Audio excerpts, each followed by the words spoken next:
Okay, we're ready. Thank you for your patience. And we're going to try to make it up for the delay, additional delay that we had. But I think it has been really great conversations this morning and having the opportunity to share all of them among the two coalitions. I think it is really important because at the end of the day, nothing can happen without ethics. And at the end of the day, uh, also patients' access to medical devices is going to be way more difficult if we do not have regulatory convergence within an ethical environment. So really, thank you very much for the opportunity for sharing this all this morning with all of you. So without further ado, really thank you very much for all the attendees here in person. We're really, really very happy to be able to be all together in one room. We are sure that you have enjoyed the coffee break and the lunch time to start building additional networks or reinforcing or catching up from the past couple of years that we haven't had a chance to meet in person. So here joining me here we have Renata Amaral, our GRP lead for the coalition, and Leticia Fonseca, the Deputy Executive Secretary for the coalition and Executive Secretary for Brazil. So thank you very much. We're going to be sharing some updates on what the coalition has been doing from January all the way to the day today. And we're really pleased and very happy to have a group of experts in several areas that we're going to be covering today. And this is something that we're really very proud of, the level of commitment that we have been able to gain from several institutions and subject matter experts throughout the work that we have been doing all together and with the support, of course, of all the coalition members that has really made it possible for us to be here today. So we're going to start with a report on where we are on the activities that we have planned for the meeting. And so we want to start with just what I was mentioning. I mean, external engagement has been really a key element for all what we have been able to do. And I think we really need to start mentioning FDA. The commitment of the Latin America office of the FDA has been really outstanding, making available to us subject matter experts in many different areas and continue to providing them to us. Health Canada has been recently incorporated to the work of the coalition. They supported us on the workshop on ISO 13485 certification that we ran along with COFABRIS. That was really a great success. We had close to 400 attendees to that session, covering all the region from Canada all the way to Argentina, Brazil, and Chile. And we had regulatory authorities also from all over the place. So it was really, really very good. And an additional output for this is that now COFEPRIS is starting a much closer relationship with Health Canada in regards of ISO 13485 certification, which is something that we could have assumed that was already there, but wasn't until we introduced them. So this is really something we're very proud of. I mean, we're shy, but we're very proud of at the same time. With PAHO, as you probably recall, we have already submitted our application to become an observer member, and we're waiting for the reply back. We have not been required for additional information, so I think we're in good way to go over there. And as of last week, as probably some of you had an opportunity to attend, we organized along with PAHO the content of the agenda for the 10th meeting of regulatory authorities for the strengthening of the regulatory capacity of medical devices in the region. And for us, it was very important to have the possibility to develop along with them the agenda, because it is critical that regulators continue listening more and more the World Organization or regional organizations as WHO and PAHO in regards of implementation of good regulatory practices and good reliance practices. Because as we started our work a couple of years ago, and we were talking about good regulatory practices with regulators, as it was quote to quote only related to trade, we made a lot of emphasis on highlighting how health regulators are also responsible to comply with legal international obligations of the countries. But it was kind of like strange for them to continue listening to that. But as of last year, when the World Health Organization issued guidelines, both on good regulatory practices and good reliance practices, it is becoming kind of like more familiar to them. So I think that is going to help us a lot on doing our work to prevent technical barriers to trade because of a lack of understanding of good regulatory practices.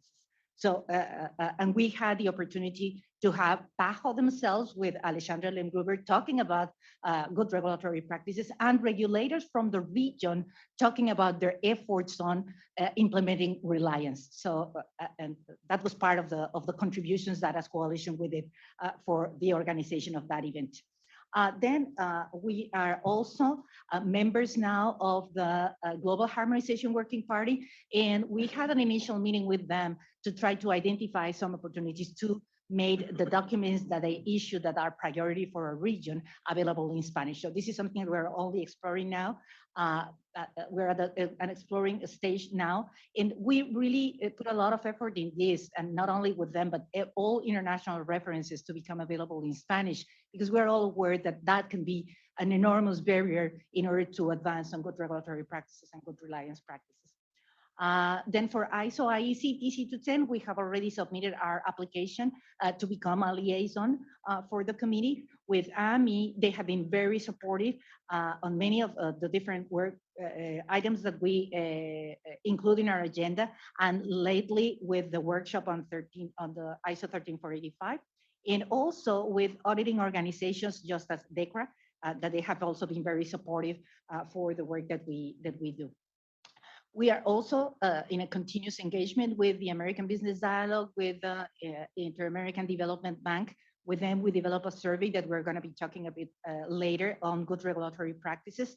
And we have also a close connection with national and regional standard bodies that you can read in here. And all these materials are going to be made available to all of you. And then probably one of the key activities that we have developed recently is in regards of position papers, and position papers that we are developing in order to correct some situations where we are identifying technical barriers to trade, or situations where we are perceiving that they might, that some regulations or some topics on those regulations may become technical barriers to trade.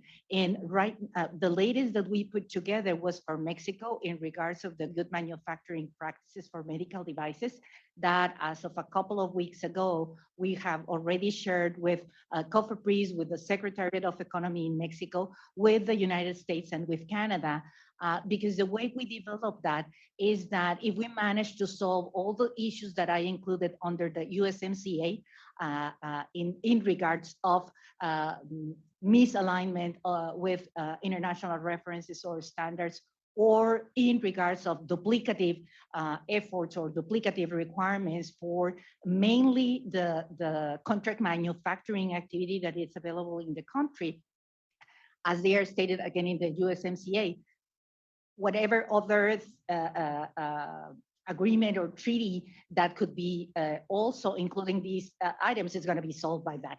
And as we're really focused on trying to make the most effective use of resources, this is why we are only involving US and Canada. No need to involve Brazil or Colombia or Argentina or the countries that do have a significant manufacturing and export activity. So what we're working now on is for additional caseworks and positions, we are right now working on the one for Colombia in regards of semantic standard. There we are kind of like in wait and see. We're about to complete that. And in case the Ministry of Health does not publish an updated project of the identification system standard, we are going to be submitting the position as a specific trade concern, because of the way the current draft was published. Really is going to create a lot of impact as a technical barrier.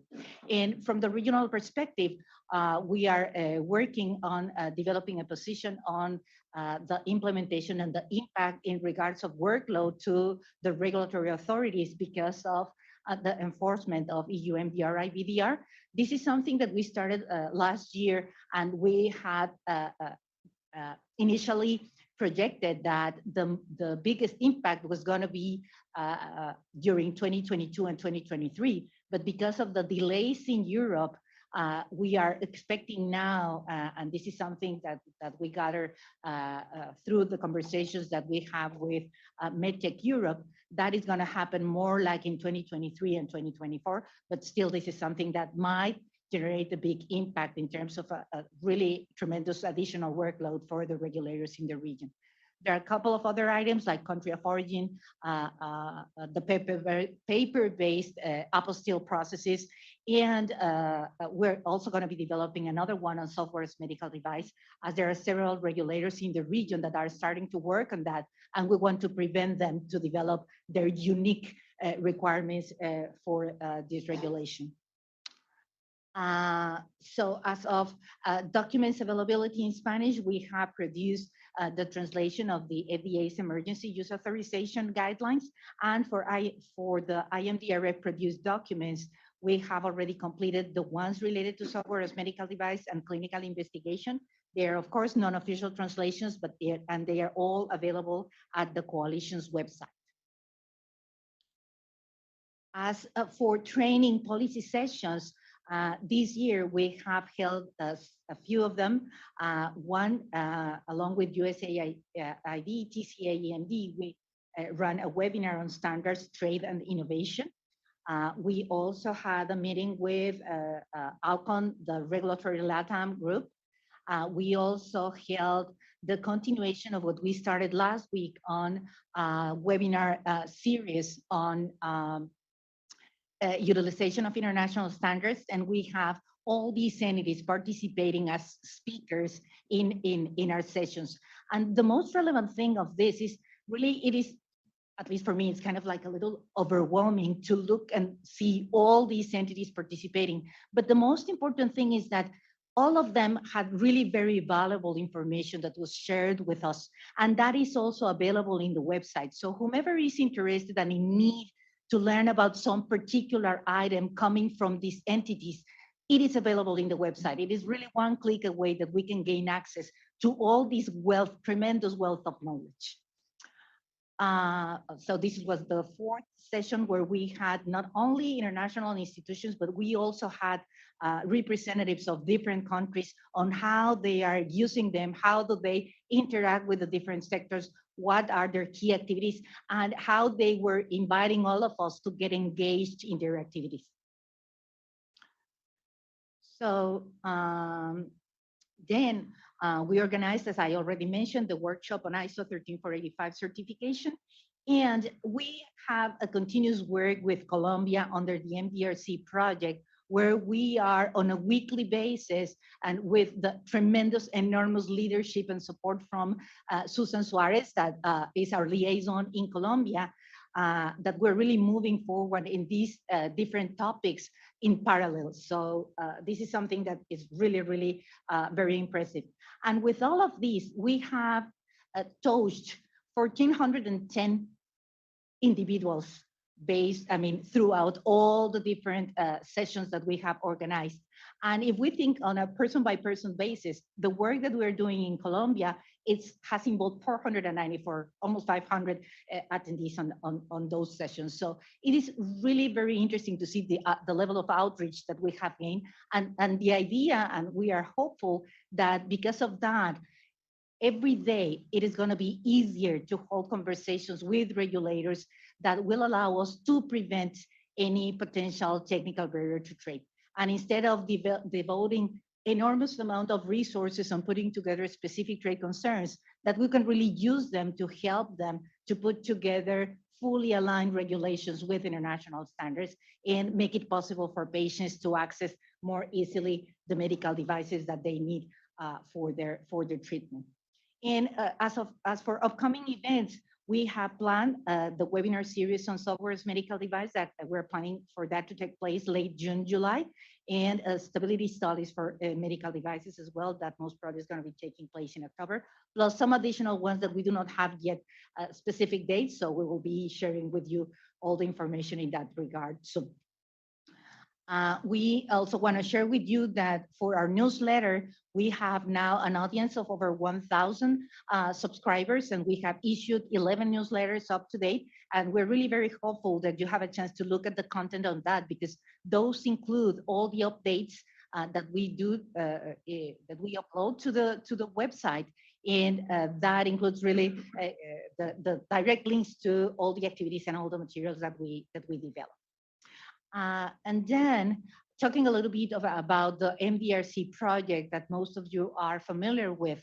The geographies that we are working with are Africa, Asia, and the Americas.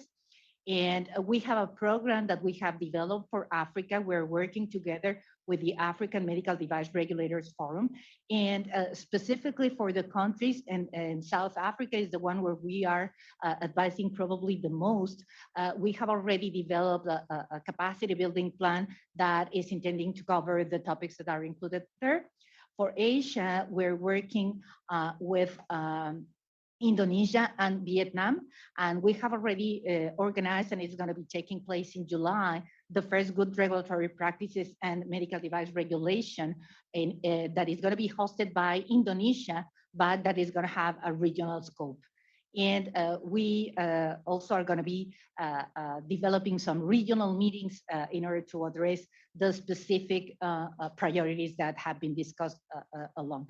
And then for Latin America, we have four countries, as you read earlier. So with Brazil, I'd like to invite Renata to share with us a little bit on that. Hi. So I have much more to share after this morning's conversation that we had. So before I share a few comments, I just would like to say that we are really delighted to have you all in person here. Thank you for the effort. Thank you for giving so much support to our agenda, ABNT, Secretary Gianluca, Imetro. So thank you very much. You're going to have the opportunity to hear from all of them. So I'm not going to enter into details, but we have been in conversation with all those entities for the past few years now, months and years. So, and we are very glad to share that we are advancing. We are finding ways to engage and to collaborate with the work of Brazil in different ways. And we are really pleased about that. Brazil is a very important country in the region, not only because I'm Brazilian, but it's a really important country. It's good to have Brazil on board. So we are delighted, really and honored to have you all here for this event. Today, you're going to hear from President of Imetro, Marcos Helena, from Secretary Gianluca. Gianluca is going to be back with us on Wednesday for more in-depth work on MDRC. And Marco Aurelio also from Imetro, Cajazera from ABNT. They are all going to share their good regulatory practices in the country. Until Wednesday, I'm pretty sure we are going to be very creative in finding even more ways to collaborate. So we are really, really happy about it. Thank you so much also the Brazilian private sector that came, a whole group. So thank you very much, because one thing that we talked about this morning is that we cannot do anything without the private sector or without the governments. So it's very, very important for us to have both groups here, both stakeholders here together. And we are here as a coalition to facilitate the work of all of you. So I'm really, really glad that we are building really a teamwork for all of us.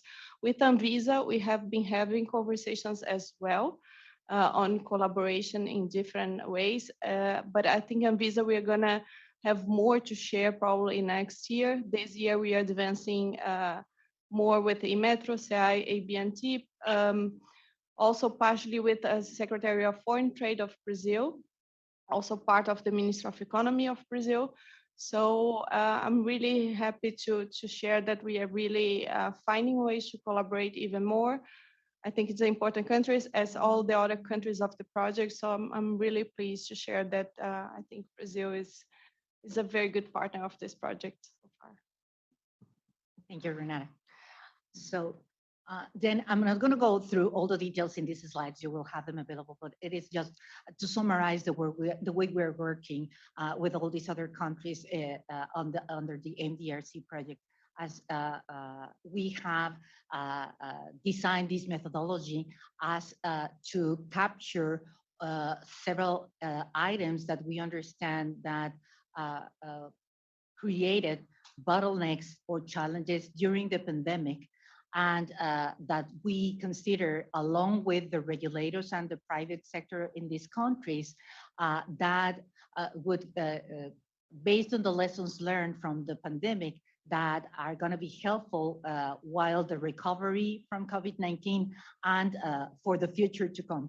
So in that regard, we structured the work with the countries from a procedural and a technical perspective. We generally tackle the technical issues in a very proactive way. And an area that we really want to focus on now is on the procedural perspective, because that is the one, again, that is going to help us prevent those technical issues to occur. And in that regard, probably if you see quadrant one, that is it could be kind of like the most critical one, because that is the one that will allow us to incorporate within standard operating procedures all the legal requirements that are to be considered by the health regulators while developing technical regulations. And that is kind of like the alternative that we see that is going to provide with an opportunity for continuity. And again, to prevent while ensuring that all legal requirements are, or legal commitments are complied with, that will allow, again, to prevent for those technical barriers to occur, or for those bottlenecks to be built again. So this is the work that we're doing with Colombia, with Mexico, and with Peru. And with Peru, even though we have a real strong agenda, it has been challenging for DGMIT to start an active work in those areas. They are still struggling a lot with dealing with the pandemic. And we identified an indirect opportunity to help them taking advantage of the tri-annual review that the Peruvian regulation establishes for all procedures that are in place, in this case at DGMIT. And DGMIT is responsible to review all the procedures that are in place, and for medical devices, they are 8 by the end of the year, to check whether they are still valid, whether there are opportunities to reduce requirements, or even or modifying them as to make sure that they are aligned with international standards. And we are working very closely with the Análisis de Calidad Regulatoria, quality regulatory analysis entity within the government. And we are putting them together so we may deliver those to DGMIT. So by the time the official calendar starts by August, they will already have the input from the private sector. So we're expecting that it is going to be a very beneficial exercise that will allow to solve some of the bottlenecks, technical bottlenecks that we have already identified. And with that, it's kind of like an update of what we are doing throughout the region. And now I would like to pass the microphone to Stephen Vibes to share what we are expecting as outcomes from the Summit of the Americas. Stephen?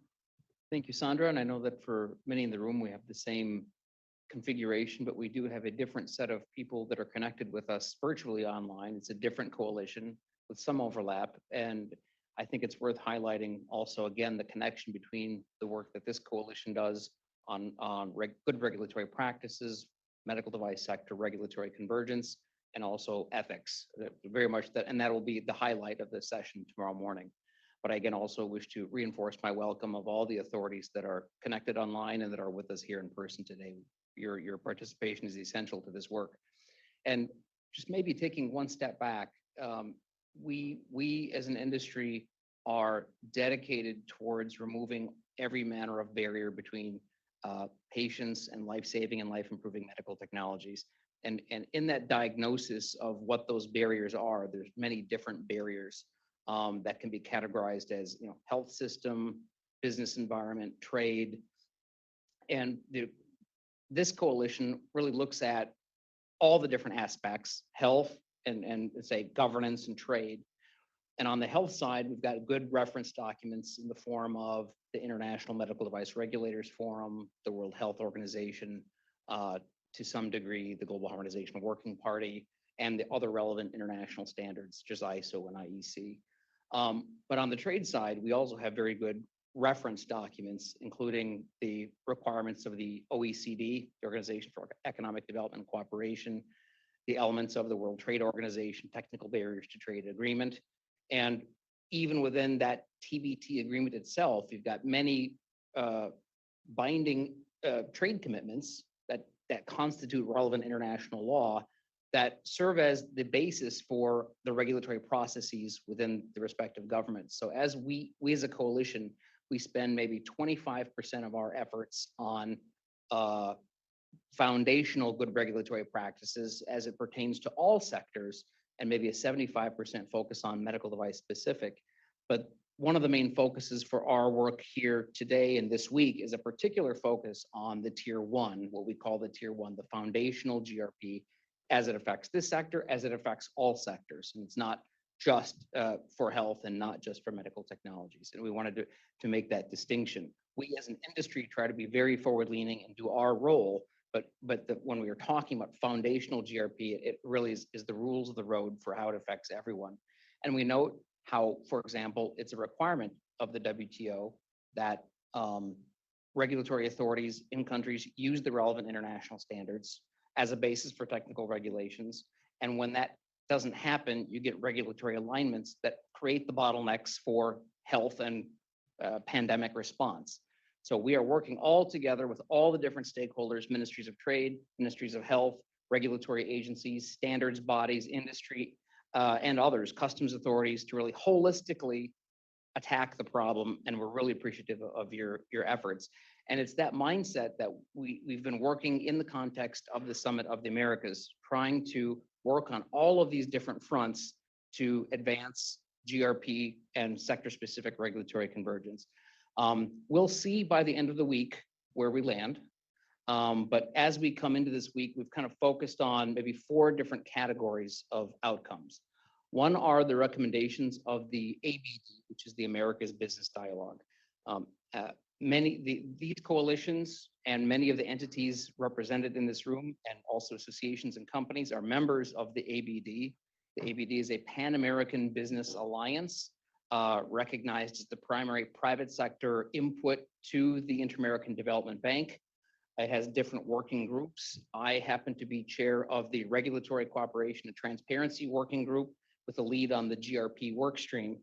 And the ABD just put out its recommendations over the last 2 days, and Andrew covered some of that this morning, that covers different equities. And we're delighted that amongst all of the 30-some recommendations of the Pan-American business community, recommendation number 1 was implementation of foundational good regulatory practices in the hemisphere. So we encourage you to take a look at those recommendations over the coming days, the coming weeks, and years even, until the next summit, looking at how we've prioritized GRP in those recommendations. By the end of the week, after the leaders meeting, we're hopeful that there will be a summit political outcome statement. We don't yet know what exactly that's going to say.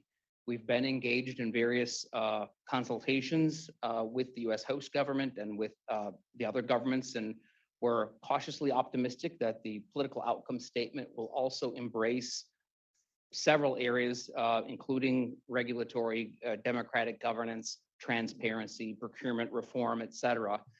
So stay tuned for what may come out of that as well. But to the extent that you get a political outcome statement, that will also very much provide a platform for how we as a coalition, as we as a sector, continue our work with the governments over the coming years. We know that trade ministers are meeting tomorrow. We don't know exactly what will come out of that meeting, but we're hopeful also that they, in their collaboration and work, can have contributions to how the region can move forward in this regard. And then individual governments or even sub-regions of the Americas may also have individual announcements they may make, leveraging the regional level activities. And so we as a coalition will be attentive to all of these things that will be coming out this week, and connecting and trying to support our work here at the regional level. Thank you. Thank you, Stephen. And then with this, I don't know if there's any question or comment that either the virtual attendees or the attendees in here may have. Okay. Then we're gonna invite, thank you very much. And then we're gonna invite Renee Hanker to join us here in the panel. She is the GRP lead of the Office of the U.S. Trade Representative. and she is gonna share with us some remarks by the office on U.S. bilateral, sub-regional, and regional efforts to advance good regulatory practices. Renee, thank you very much for being here. Thank you, Sandra, and I'm pleased to be with all of you today and for the coming days to work on regulatory convergence, good regulatory practice issues. As Stephen noted this morning, there's a nexus between regulatory issues, anti-corruption, and trade, and other areas too. And so we do recognize that as the US government, and I'm going to spend a little bit of time talking about some of our initiatives, which have been accelerating. Good timing for this event. Things have just been happening the last couple of days, and I'll share those announcements with you as well. I think I have a presentation. Yes, Oh. you are. All right. That's not me. There we go. Oh, okay. So thanks for the picture. Now you might wonder why I work for the Office of the U.S. Trade Representative. So why do we spend so much time focused on good regulatory practices? I think that's because we get it that you need these practices in place in order to have a firm base for good governance and also for building a stronger trading relationship. We do believe that you need the good regulatory practices, which we call the rules for rulemaking, before you can really have successful regulatory cooperation in sectors. And so we've been working to advance work in this area for a number of years. The other reason why there's a nexus between good regulatory practices and trade is because regulatory barriers are the #1 trade irritant that US companies tell us about. So we're talking about technical barriers to trade and concerns with sanitary and phytosanitary measures. And if you can work to improve the practices and get countries complying with their obligations, then you're going to have more trade. And recently, there's been a great focus on supply chains. You're aware of that with what's happened with the pandemic, but that's also something that we care about, that these issues are causing challenges with supply chains. And so again, if we can work on these provisions, that hopefully we can get rid of some of these challenges that companies are facing. At lunchtime, I was talking to Christian and he said, when is inclusivity going to become a good regulatory practice? Well, the Biden administration does believe in diversity and inclusivity. And so we are working to make sure that we reach out to all stakeholders as we develop trade positions and as regulations are developed. So it's just, I guess I'd say that it's a win-win to work on transparency and inclusivity and predictability and accountability. It's not something that the United States is imposing on other countries. Really, the benefit is to the country itself because you get accountability, you reduce corruption, you also get the transparency so that the citizens of the country have confidence in what the government is doing, particularly if they can comment on draft regulations and see that their input is taken into account. So it's a really positive area of work that we've been engaged in. Go back a little bit. Okay, so again, what are the connections to trade and good regulatory practices? Well, the main concern that companies often have is how to comply with the rules, the requirements. They want to know what the laws are. They want to know where the forms are. They want to make sure they're complying. And so transparency is helpful in that regard. And also with regard to planned regulatory action, so through the development of unified regulatory agendas or even agency regulatory agendas that give stakeholders information about what's coming in the future from different regulatory authorities, and so that they can prepare. Because sometimes I don't think that government officials understand the challenges for industry to develop comments. Many of you are from industry associations, and it takes a while to develop a common position, right, to share with the government. And companies don't like to be exposed sometimes by sharing their individual comments. And so industry groups play a really important role. And so again, because if there's an opportunity for industry groups to comment on draft measures, that helps government officials understand what the challenges of a regulation might be.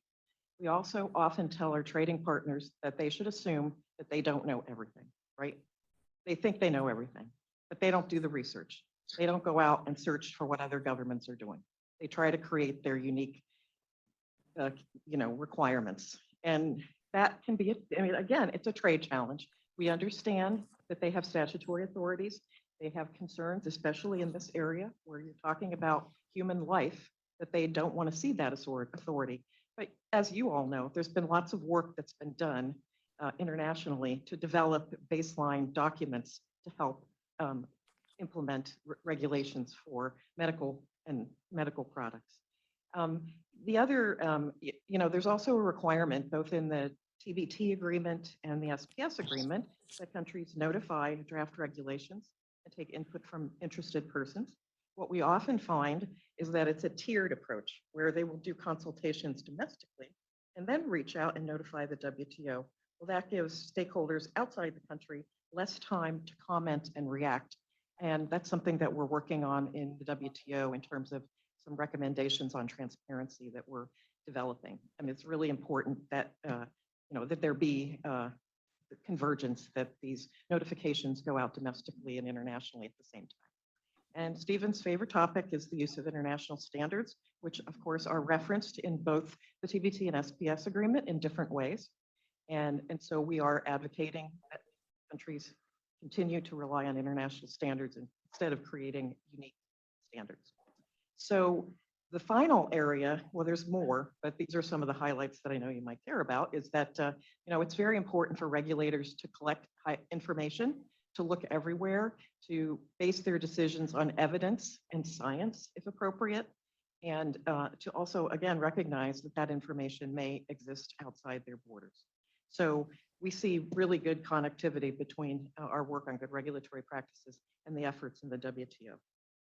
So I just wanted to spend a couple of minutes talking about some of our recent initiatives in the area of good regulatory practices. Honestly, I think that USTR is playing the main leadership role in advancing good regulatory practices in the US government. We work very closely with the regulatory authorities. We have an interagency good regulatory practices group that looks at everything I propose in negotiations. And we also work with the Office of Management and Budget, OIRA, in terms of advancing innovations that they are working on.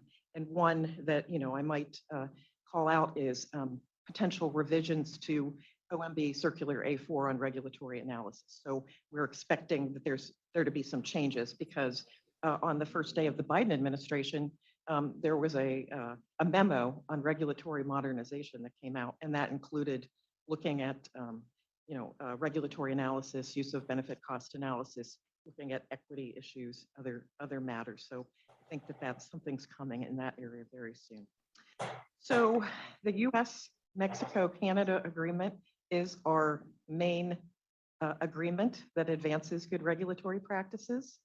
Canada and Mexico are our closest trading partners. We have similar systems. And so we were able to negotiate very strong provisions with them a couple of years ago in that agreement. Since then, we have worked with Brazil and Ecuador to develop and finalize annexes on trade rules and transparency that supplement the trade and investment framework agreements that we have with those two countries. And if you look at those agreements, again, there's provisions on trade facilitation, there's provisions on good regulatory practice, and there's provisions on anti-corruption. So we understand these things are connected. Just on May 23rd, President Biden announced the Indo-Pacific Economic Framework, which is our new initiative with countries in the Asia Pacific. So USTR is responsible for the trade pillar. There was a Federal Register notice that was issued some time ago, and we received a good number of comments from various stakeholders about asking, pleading to include good regulatory practices in that agreement, and we will include good regulatory practices in that agreement. I don't know which countries we're going to negotiate with. I expect in the coming weeks, maybe next month, there'll be a decision by the countries about which pillars they join. There's 4 different pillars, and so the trade pillar is USTR's responsibility. The Commerce Department has responsibility for the other pillars, and countries can pick and choose which pillars they join. So we've been doing calls with various. We've been doing calls with various potential partners to answer questions they've got about what we would cover in this area. And then just last week, there was a press release that we are launching a US-Taiwan initiative on 21st century trade, which also has regulatory practices as an element. I'd note that Taiwan is a really good partner. They have really good transparency provisions. They have a single platform for public consultations.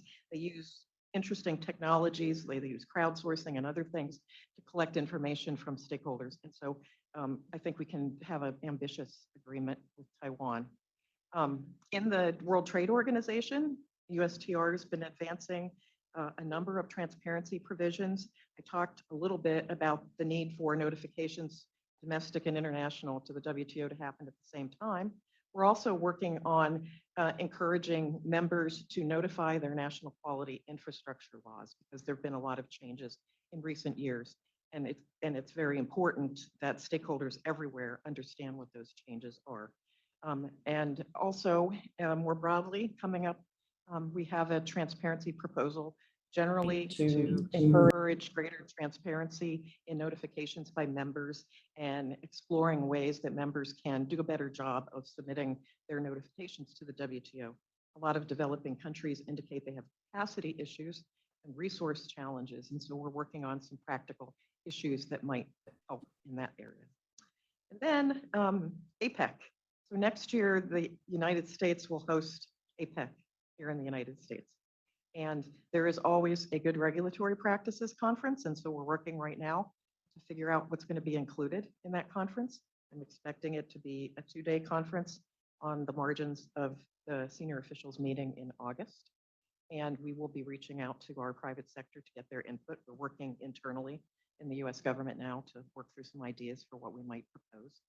We also are advancing, I call it a blueprint on good regulatory practices, because this morning you've been talking about how you can have a document, but the implementation of the document is what really matters.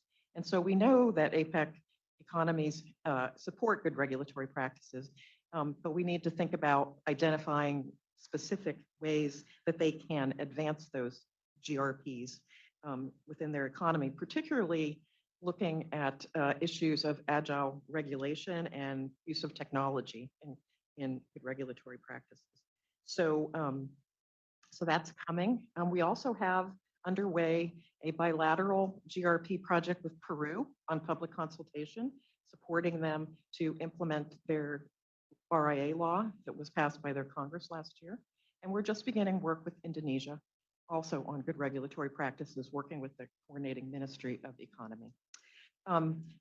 Then we'll finish up. I'm going to have the big announcement for the end here, although I can't really tell you that much at this point. But I think what you can see is that we're making significant progress in advocating good regulatory practices with our trading partners. And we don't just, again, we don't develop these agreements and then just put them on the shelf. For every agreement, we have to track implementation. So that happens in regular meetings with all the countries that we enter into agreements with. And so that's a way for us to, make sure that they're complying with their commitments. Because in the case of Brazil and Ecuador, there are 1- and 2-year transition periods, to create a single website for draft measures, things like that, which takes some time and money to put into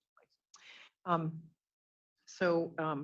With respect to the summit, we know about the political commitment. USTR was successful in making sure good regulatory practices was identified as one of the elements of the action plan on democratic governance. So, that was in there from late last year. And I think we are optimistic that area will be called out. I know I've seen your recommendation, and I'm very pleased that GRP is your number one ask. I think we'll be able to deliver and that you'll be very pleased with what's happening. But the political commitment is only one element. We are also working on a trade outcome and good regulatory practices. The trade outcome on GRP is the only trade outcome that the United States will have. So cautiously optimistic. I would finish by saying it's not just USTR. The White House totally understands why good regulatory practices are important. And that's why they keep introducing it into our new negotiations. And so, we'll see what happens this week, but I think it's going to be okay. So thank you. And if anyone has any questions, I'm happy to answer them. I would like to make a suggestion. The second one can be called like a BIPES protocol. Well, I mean, it's the Brazil protocol is based on the US-Mexico-Canada agreement. It's got all the same provisions with very little variability. So I know Stephen is aware and is supportive of that. And I thank him for the initiatives he's taken in country to get approval of, through the Brazilian system to get this ratified. So yes, he does have a big role to play, but I have a little bit of a role to play too. Yes.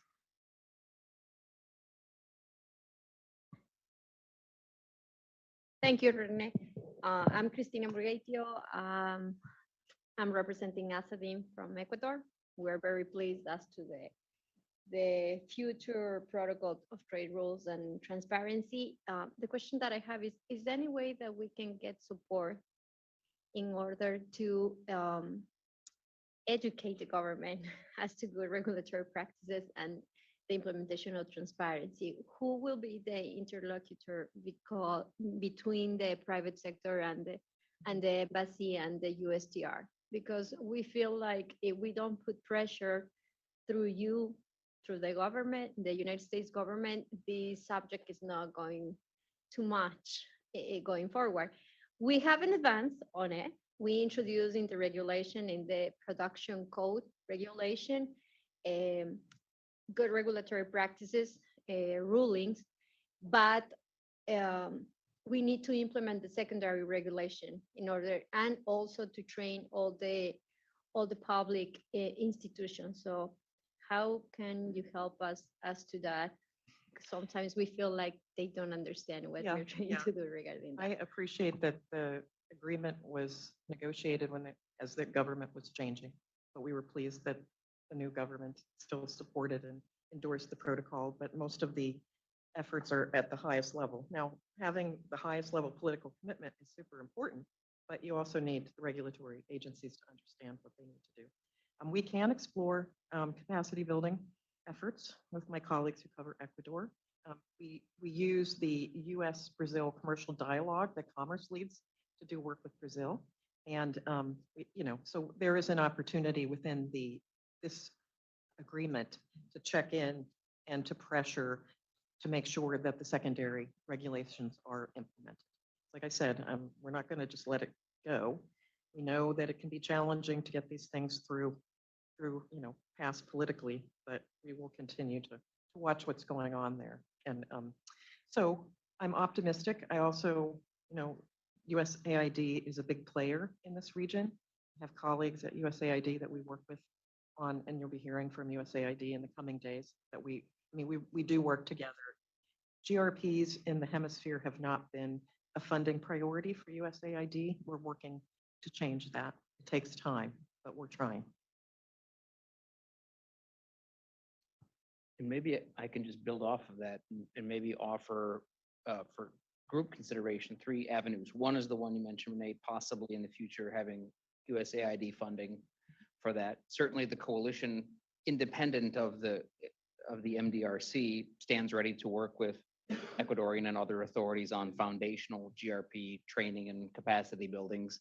I might suggest that we do that off-peak, given all the MDRC components, but I'd say we stand ready to do that.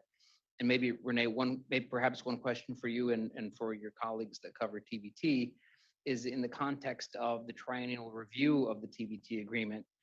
There was the suggestion that WTO members just go through a voluntary exercise of documenting how the TBT agreement is implemented with line agencies. And we know that if it's not measured, it can't be managed. Is that something that might be helpful to broader GRP implementation, getting more governments such as Ecuador to specifically document how they're implementing TBT and GRP? Yes, and there's lots of tools that already exist in other countries that can be drawn upon to develop that kind of guidance. I know that like New Zealand and Australia have some useful tools. And so it's important to not reinvent the wheel, right? So I think Peru's doing the same thing with the RIAs and how the ministries are going to sequence in terms of their requirement to cover a regulatory impact analysis. But the other flip side of that, which I hope we will explore, is that it's important for the private sector to understand how they can input and comment on RIAs. In the US, they're hundreds or thousands of pages long, and you need experts to go through them. Other countries do not necessarily have their justification for their RIA be that long, so we can explore opportunities where resources exist.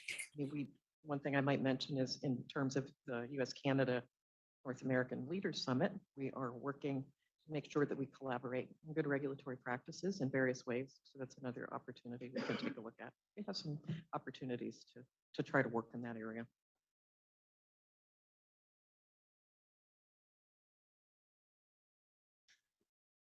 I don't see any other question, not in here, not from our virtual attendees. Renee, really, thank you very much. And I just wanted to highlight something. I mean, it is really clear what you're saying. I mean, we need to start with all these political commitment, all the regulatory framework, cross-sectoral. But I think in that regard, the coalition can help driving the implementation, procedural implementation, institutionalizing the way they ensure that they are in compliance with not only the local regulations, but making sure that it is aligned and in compliance with international commitments. And that is something that really requires a lot of work and a lot of capacity building for regulators to really understand what is this all about. And we have a challenge in several countries in the region that do not have that clear understanding on their specific goals. So in that regard, again, we're very appreciative of all the support that we have from USTR to help us developing those capacities. And then, of course, we acknowledge that there are several regulators that are definitely into understanding what is it all about and what is their role and how they should be doing this, and really open for us to help them with all these capacity building and developing tools for them to really start getting into full compliance on a sustainable way, and of course on an auditable way, which is very, very important. So really, thank you very much, Renee. Thank you. So with these, I would like to welcome to join us here in the panel, Gianluca Lorenzon, that is Secretary for Competition Advocacy and Competitiveness of the Secretariat for Competition Advocacy and Competitiveness in Brazil, and that is joining us here in person. And we have virtually joining us also Aurelio Mejia, Director of Regulation Ministry at the Ministry of Commerce, Industry and Tourism in Colombia. And also we have Rubicel Velázquez Lugo, General Director of International Trade at the Secretariat of Economy in Mexico. So welcome and thank you very much, Gianluca, for being here with us today in the room. And thank you for our virtual attendees as well, our speakers as well. Thank you very much. And then to start with you, Gianluca, sharing your message. Thank you. Thank you everyone, and congratulations, guys, for the amazing conference. This is such a great opportunity for us to work and to interact. with our partners in the region. So I'll be brief on my point here, on my 5 minutes. I want to keep it short, and then of course we can explore it more later on Wednesday. So I like to say that there is a regulation before and after this government in Brazil. And we're going to see that over the time. But the regulatory changes that we made on landmark legislations and the understanding of what is regulation has surely changed during this so far 3 years, right? We started in 2019, which with the biggest review of regulations in the history of the country has been passed into law by Congress in 1996 and had never been implemented. So we finally implemented in 2019. We discovered that there were over 300,000 valid and enacted enforced regulations to be followed by the private sectors, which is something crazy. And we started in 2019. We're ending this year. We call it Revisaço, which is like super review. And although the name is very fun, it was a huge process that involved basically every single regulation at the federal level. In 2018, we also approved the new agency law, which changed the way and the process of how agencies decide and match the regulations. We have the Economic Freedom Act that also changed, is going to change during the time, as we say, the principles of how regulation is interpreted and is enforced. We also had some important decrees, presidential decrees over time. The Decree 10178, which establishes that you can only have licensing procedures required when it's connected to risk of the activity. Brazil is the country with the most number of licenses required by law. Far from it. According to the World Economic Forum, we are the country with the largest regulatory burden. So that comes into place. We also approved the Decree 10229, which aims to facilitate trade by accepting international regulations over our domestic ones in case ours became obsolete. And that's a decree that we have to work to expand. And Inmetro, which is here, has also done a terrific job on it. And we also have the Presidential Decree 10411, which established the mandatory regulatory impact assessment procedure for Brazil, which we are now on the means to implement. And that's one of the challenges that I want to learn a lot on this conference the next 2 days and make sure that we can bring vital lessons for Brazil. But the biggest thing that I want to talk here is the U.S.-Brazil protocol on good regulatory practices, because I think this is a high point for us, honestly, and it's really, really important. I'd like to thank our American colleagues for bringing this as an important international agenda. When we bring this as an international issue, it changes everything. So it's either the U.S. protocol or is the OECD guidelines. This really helps us make things different. So for us, it's a landmark legislation. You know, the protocol has been passed by law by Congress. And now we are in the means of implementing it with a presidential decree.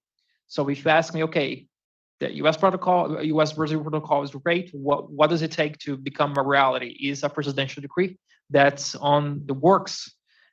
We hopefully, I don't like to make promises, but we hopefully want to see this enacted within 1 to 2 months at most. It's already passed behind time, but we have some challenges. And I guess that most of them relates to making sure that those practices, they're meaningful, right? And they're relevant, that they're not just some facade for saying that regulation improved its process, but it's actually changed for the better. And that we're moving forward with our regulation and not stuck. Because even though sometimes we're moving baby steps, at least we're moving in some direction of improving regulations. And sometimes this is very hard. So some of the things that the U.S.-Brazil protocol brings us is the public consultation as a mandatory procedure. We know it's very important, especially, you know, we have the elite regulators, as one may call it, but we have, according to our current estimate that we're going to close by the end of this month, Brazil has only at the federal level almost 200 different regulators. So can you imagine that? It's almost 200 different.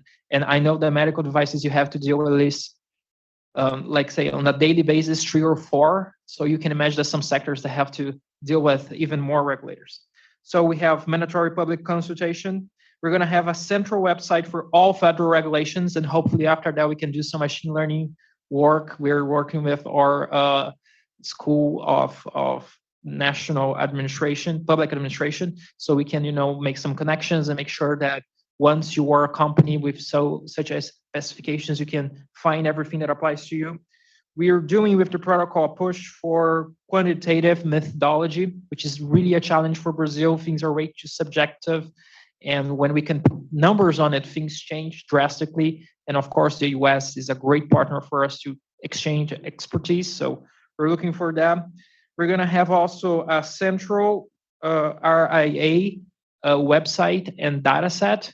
So, every single analysis can be found there and published and reviewed and judged by the public and the Congress if necessary, which is really important for us. We're going to have an annual report on the general state of the regulation. And finally, I'm pleased to announce this actually for the first time. We're going to have a regulatory rating system. So we're going to have giving ratings to all new regulations by the agencies. So we can say, this is a regulation that complies with this is a regulation that complies with that. And by having this system that we want to implement from 1 to 2 months from now, hopefully we'll be able to cross what I consider to be the biggest barrier for improving regulation in Brazil, which is culture, right? Organizational culture, which is the idea that a regulator cannot do whatever he wants. He has to come from some assumptions. First you see a regulatory problem, then you study sound science, then you make you project a few options, then you analyze between those options, and only then, after all this whole process, then you take the regulatory decision, because we know a lot of times in Brazil we regulate for no problems, and that's complicated. So here we are. We have the largest, unfortunately, the largest regulatory cost in the world, and the one before last on quality, according with the OECD PMR ranking of 2018. So a lot of challenges. Thank you guys for the opportunity to bring them, but we're here for it. Thank you so much. Thank you very much, Gianluca. I think it was really very illustrative, and thank you for the good news. And please count on us on the ways you consider that we can help in disseminating all these initiatives that you're taking on board. Please count on us. Thank you. I will. Okay. I'll call you guys after this and ask for help. Please do. Thank you very much. So now I'd like to invite Aurelio Mejia to share his remarks with us. Aurelio, thank you. Thank you very much. Thank you everyone for joining us in this session. If I may, I would like to make a brief presentation. Can I project the screen? Yes, you can share your screen directly. Yes, it's possible.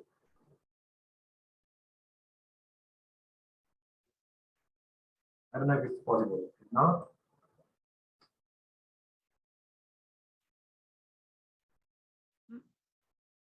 No. Aurelio, una disculpa, me parece que no la tenemos en el deck. ¿La tienes tú disponible? My apologies. We don't have it here on our deck. Could you share with us? Thank you.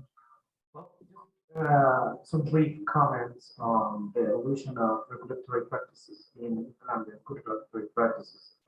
I would like to mention first that with the Decree 1595 of 2015, we created the SICAR, which is the National Quality Infrastructure System in Colombia, that tries to organize all institutions at national level that promote quality. It includes the institution in charge of normalization, of accreditation, regulation, metrology, and of course surveillance and control. After this decree and a recent decree of 2021, the Decree 1468, we included technical regulations and some general provisions that all regulators in Colombia should follow. I want to mention a few of them. First, all regulators should adopt good technical regulatory practices. which means they, for example, they must tell every year which are the technical regulations they would like to generate for the following year. It's called the annual plan of regulatory impact assessment and the plan of technical regulation, so that all regulators know what every ministry or entity in Colombia is doing each year. Secondly, now to use to generate a technical regulation, it's mandatory to generate first regulatory impact assessment ex ante, which is before the regulation itself, but also states that after 5 years of the measure, the regulatory entity must also generate an ex post analysis. That is to define if the regulation accomplished its objectives, or if we must change it, or if we must add or change any provision on any particular regulation. Which means that now in Colombia, we also have this prior consultation time to discuss whether the regulation is necessary, and then after 5 years of implementing, an assessment of how it's working, and to see if it's necessary to continue with the regulation or not. During the process of elaboration of technical regulations, the Ministry of Trade, Industry and Tourism also generates what is called a prior concept. That is, we as Ministry of Industry, Trade and Tourism, we check the regulation to see if it's not generating unnecessary burden or unnecessary technical barriers to commerce. That is a concept that we give prior to the international consultation period. So now I'd like to here. We have different stages of consultations to promote transparency. Of course, it doesn't mean that we agree on everything, but it does mean that the stakeholders have the opportunity to discuss at different stages of the regulation process. Before the regulation itself, that is when we produce the regulatory analysis, when we define the problem, when we assess all the possibilities to address the problem, there is a first space there for public consultation. Then, after the regulatory impact analysis, there is the national consultation period, which is a draft regulation that usually stakeholders have between 15 days or even longer to make comments. After the national period, then it follows the international time, the 60 days in WTO, also with the countries and regions that we have free trade agreements. And after those 60 days, then the entity can issue regulation. So as you can see, we have tried in Colombia to include different spaces where stakeholders can engage in the drafting, the discussion of the regulation that will be implemented, which includes not only international, but also national period for comments and the development of the regulatory analysis. This analysis is mentioned also, and it was included in this decree 1468 of 2021. Now we are also including the ex post analysis, which is the one we must make 5 years after the regulation is in place. Usually, again, and also following good regulatory practices, we request our regulators to allow enough time between the regulation and when it's going to be enforceable, usually at least 6 months, so that industry can prepare themselves to fulfill all the requirements of the technical regulation.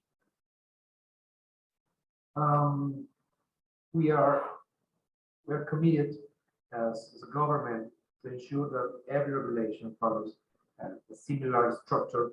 That is, by the decree, the regulation should include the objective, the scope of application. It should be very clear which product it is applied, definitions, all the technical requirements, the conformity assessment, however, because of the conformity of the regulation, who is going to be in charge of surveillance, verifications, and any other technical information required.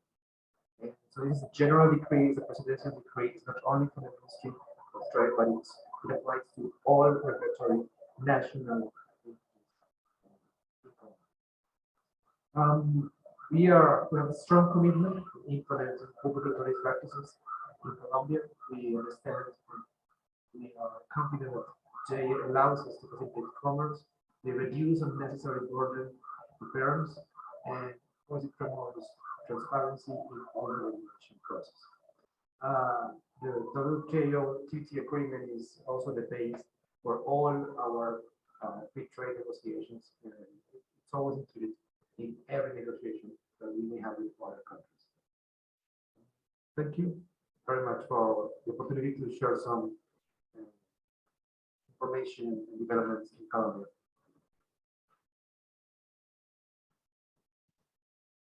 Aurelio, thank you very much for sharing. I don't know if there's any comment or question from the attendees in the room. I don't see any coming yet from our virtual attendees. So then let's move now into the remarks from Rubicel Velasquez. He's the General Director of International Trade at the Secretariat of Economy of Mexico. Rubicel, welcome and thank you very much for joining us today.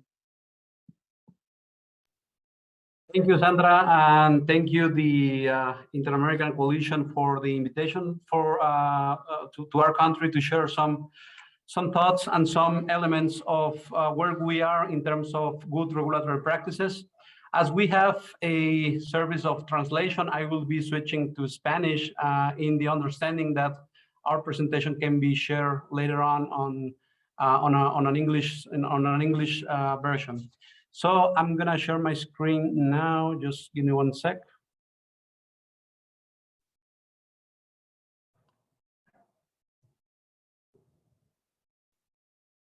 One minute, please.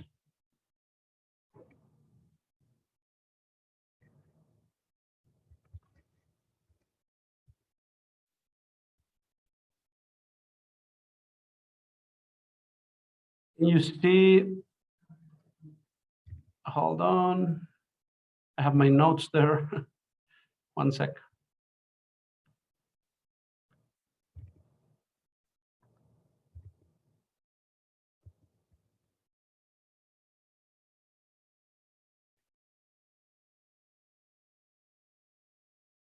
Can you see it now? Perfecto. Gracias. Muy bien. Muy buenas tardes a todas y todos. So good afternoon, everybody. First of all, let me thank you. I thank the Inter-American Coalition for Regulatory Convergence. Thank you for the kind invitation to participate in this series of theme workshops on good regulatory practices. And to all of my colleagues from Brazil and Colombia, I'm sending you my best. And to all of the attendees, thank you for listening to me. My name is Rubicel Velasquez. I am the General Director in charge of international trade disciplines regarding the regulatory agenda of the Undersecretary of Foreign Trade of the Ministry of Economics, usually known as sanitary measurements, technical obstacles to trade, sectorial annexes, and good practices and coherence, as well as everything regarding the improvement of regulations.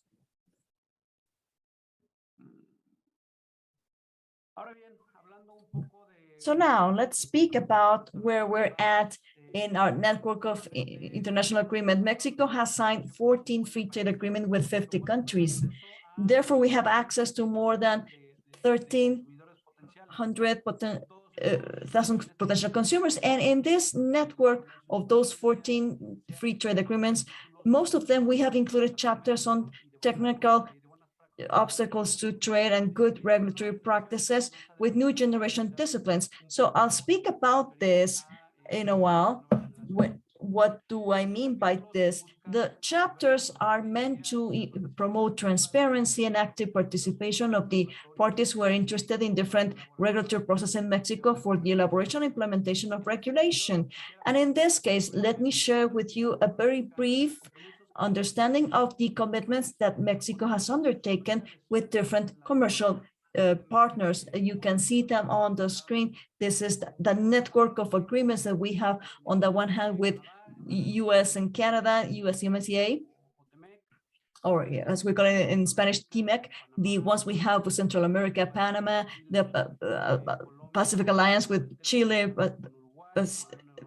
Uruguay, Colombia, the European Union, the ALEC states, the continuity agreement that we have with the United Kingdom, the free trade agreement with Israel, and the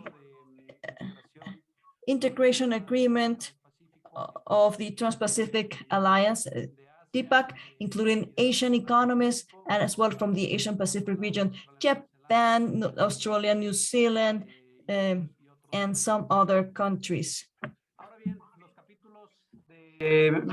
Buenas prácticas regulatorias, So the good regulatory practices chapters / regulatory improvement / regulatory coherence. There's a name that it varies depending on the chapter, but its objective is to promote transparency. And as we have mentioned, we're trying to promote transparency and to have regulatory collaboration. We also want to have a compatibility of regulatory convergence, as well as to promote public consultation processes that are inclusive, transparent, and that can be easily issued for the emission of regulations. We also look for those chapters that have to do with Mexico and that make sure that the regulations are backed up by a regulatory impact analysis. The good practices, regulatory practices chapters that have been negotiated with Mexico try to strengthen the interinstitutional consultation and the coordination associated with the process of regulatory measures and their development. Those commitments assumed by Mexico include new generation disciplines. Now, talking a little bit more about what this agreement or the treaty is between Mexico, United States, and Canada, we have provisions on good regulatory practices that have to do with the planning, emission, development, implementation, and review of regulations. We also consider commitments regarding anticipated planning. When I talk about anticipated planning, I'm talking about a publication of the list of regulations that reasonably should be adopted or are proposed to be adopted in the next 12 months. We also have provisions regarding the transparent development of regulations, which basically means all the commitments assumed by regulatory authorities, where we publish the text of the regulations themselves, and where we have also an explanation of those, including other elements. Regarding the transparent development, or no, the consultation, expert consultation groups, well, we have the opportunity of getting advice or recommendations in this sense. This is as a supplement and not as a replacement of all the activities that have to do with regulatory enhancement. We also have the parameters for regulatory impact assessments, where we are analyzing this regulatory assessment as a tool to assist all the regulatory authorities in their need to analyze the possible impacts that the regulations might have, that are the regulations that are being developed at the moment. We also have provisions like the annual report and retrospective reviews. And on this last one, we basically do an assessment to determine if to determine the implementation or the elimination of any regulation is adequate or not. All of this is regulated as part of Chapter 28 of Good Regulatory Practices in the treaty between Mexico, the United States, and Canada. Chapter 28, as many others of the new generation chapters that we are talking about, have their own committee. We have the Good Regulatory Practices Committee, who include trade authorities as well as the competent authorities in this subject matter. On our part, we have the National Commission of Regulatory Enhancement, the CONAMER in Spanish, who is the organization in charge in Mexico to implement these chapters. Regarding the good regulatory practices provisions in this, the TPAT, well, We have it here. This is included in chapter 25, and it has similar mechanisms to the ones that we have for the Pacific Alliance. The mechanisms have to do with the coordination between authorities and the review of the regulations. We also consider the Commission of Regulatory Impact and the assessments of these that could base it, or that could be the natural backup of the regulations, and between the authorities that are involved. Here we have the participation of all the stakeholders, and this is part of the new generation chapters that considers the stakeholders and their comments and their access to all of these regulatory processes beforehand. This is included in both our good regulatory practices in the USMCA, as well as in this chapter for regulatory coherence. We also have the notification and the implementation of the same. And just as the Committee on Good Regulatory Practices that we have in the USMCA, we have a committee here with the 11 countries that are part of these Trans-Pacific Alliance agreement, where we regularly gathered and review a very exhaustive agenda on the implementation projects that each country is carrying out to commit with to fulfill the commitments of this regulatory aspect, as well as the commitments the authorities go into. So this is a dialogue that is created to originated and to make sure that the chapter and everything that has been negotiated is being complied with in a timely manner. Lastly, the disposition of good regulatory practices in the Pacific Alliance is shown in chapter 15 bis on regulatory improvements. And it's very similar to the TPAC chapter, where we have mechanisms for the coordination between the authorities and the coordination of regulatory measures. We also talk about the use of the regulatory impact evaluation or analysis, this assessment. And as I said in the previous treaties, we are trying to ensure that there is a regulatory impact analysis done behind all the regulations that a competent authority is going to carry out. It also has transparency and access mechanisms for all the regulations, including regulatory planning. And lastly, we have technical collaboration and implementation reports. We have the commitment of developing an implementation report. Mexico, as well as the other business or trade partners, work very closely to comply with all of the provisions that have been agreed on, both in the Pacific Alliance chapter, in the TPAT chapter, as well as the USMCA chapter. We are working and will continue working for these provisions to be fulfilled and to reach the objective that we want to get through these chapters. Now, lastly, what do good regulatory practices represent for Mexico? And what does it mean to have the necessary communication mechanisms that promote transparency and the correct implementation of these chapters? Well, through this, we promote certainty. And I want to make a parenthesis here when we talk about the certainty, because I have to talk about how we apply the regulatory practices in the new processes here in my country. We are trying to have something representative for Mexico to improve regulatory policies in all the sections, and to have these regulations based on the best international best practices. We also promote the participation of all the necessary stakeholders in all of these regulatory processes. And the good regulatory practices chapters, as I mentioned in previous slides, have a committee that includes representatives of each countries, and where we talk about the concerns that both the government and the private sector has. Just as an example, on the medical devices sector, which is the topic that is of concern and that many of us who are in this session and in these workshops are really concerned on, we want to make some progress in a regulatory convergence scheme. Currently, and Sandra will testify to this. We have a regulatory convergence project for COVID-19, and we're working together with the national authority to make sure that we extend the previsibility or the forecasting of all the regulatory aspects of medical devices. With the exchanges of all the authorities that we have for both Mexico and the United States, we have ensured that we signed a letter of intent where we have defined all the different lines of action for this specific project.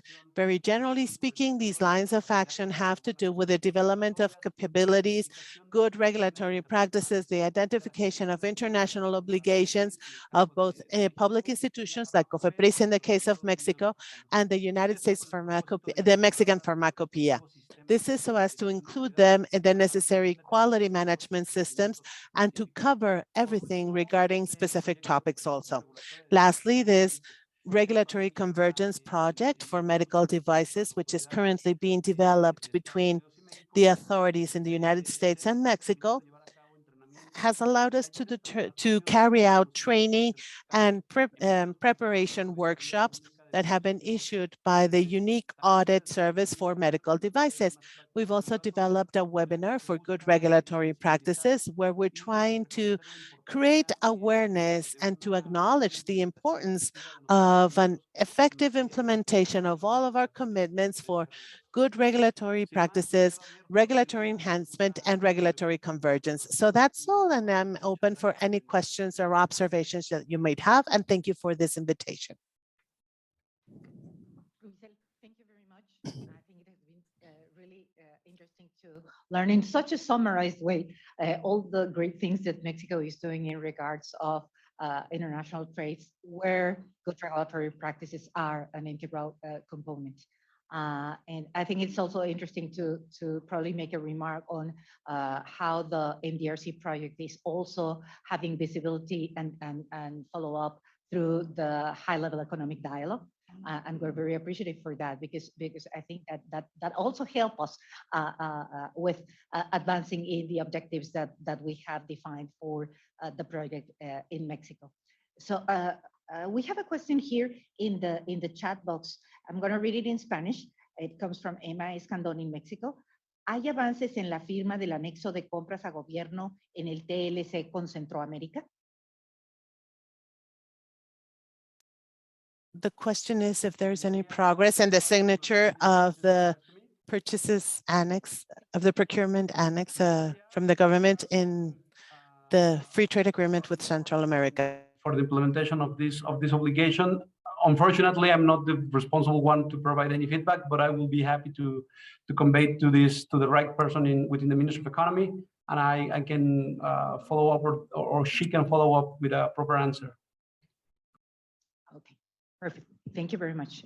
And under the Q&A, we have a question. It says, a question for each of the panelists, Gianluca, Aurelio, and Rubicel. What is the current mechanism in Brazil, Colombia, and Mexico of SEAE, MINCIT, and SE to ensure compliance with good regulatory practices, technical barriers to trade obligations with the sector-specific line agencies, with good regulatory practices, particularly now in the case with Brazil and Mexico, these provisions become ex ante and not just ex post? So we can get started with you, Gianluca. Please. The compliance system for the agencies, if that's what the question meant, is exclusively done ex post. We don't have any compliance done before the regulation is enacted into law. But of course, we're moving now to a more consistent approach. I mean, CGU is here.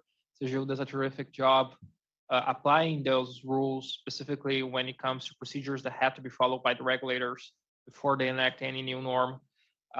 Followed by TCU, which is also now doing lots of partnerships with us, specifically on these regulatory matters. We're so happy with the openness that they have to embrace these international obligations that we have assumed, and some of them, of course, are in domestic law. But it's all ex post. We don't have any ex ante control. For instance, there's nothing that we can do when a regulator is, of course, we can warn them, and we follow them on the public consultation process, and we do recommendations before they enact the law. but there's not actually any intervention that can be made before the regulation is enacted, only after. Thank you, Gianluca. Aurelio, would you like to comment on this?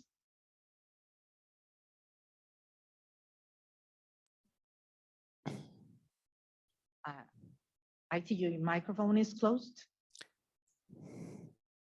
Okay, we can probably then go with Rubicel while we get Aurelio back.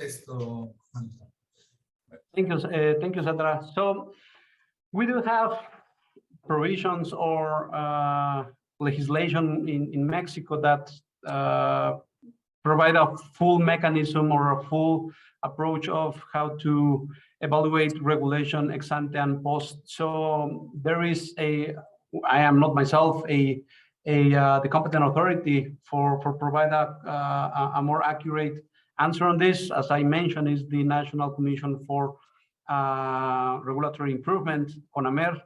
However, we do have in place in the Ministry of Economy a national committee on technical barriers to trade, which indirectly deals with technical regulations, conformity assessment procedures and standards, but as well with a sectoral annexes and good regulatory practices.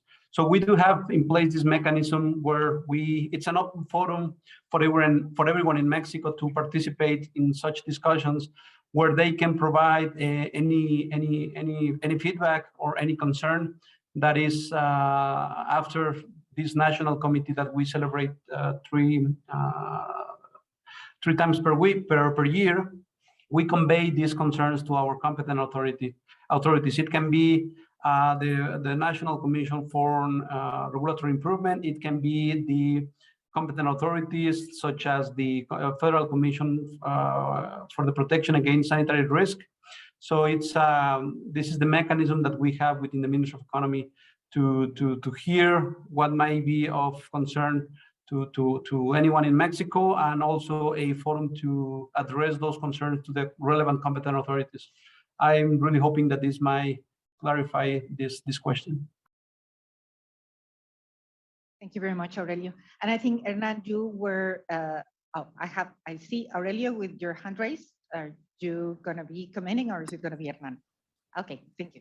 Yes, no, I just wanted to reply, sorry. We had a problem with the connection, so I had to change to my cell phone. We do have in Colombia like different mechanisms to participate, basically through the national consultation period, in which every stakeholder or any firm or government interested can address directly the regulator, and via the international consultation period, in which through the Ministry of Trade, Industry and Commerce, we centralize all the comments that we receive from all the international counterparts, and we send these comments to the relevant regulator. In both cases, the regulator answers all comments, sometimes explaining what's the reason behind the particular regulation, or makes the relevant changes if necessary.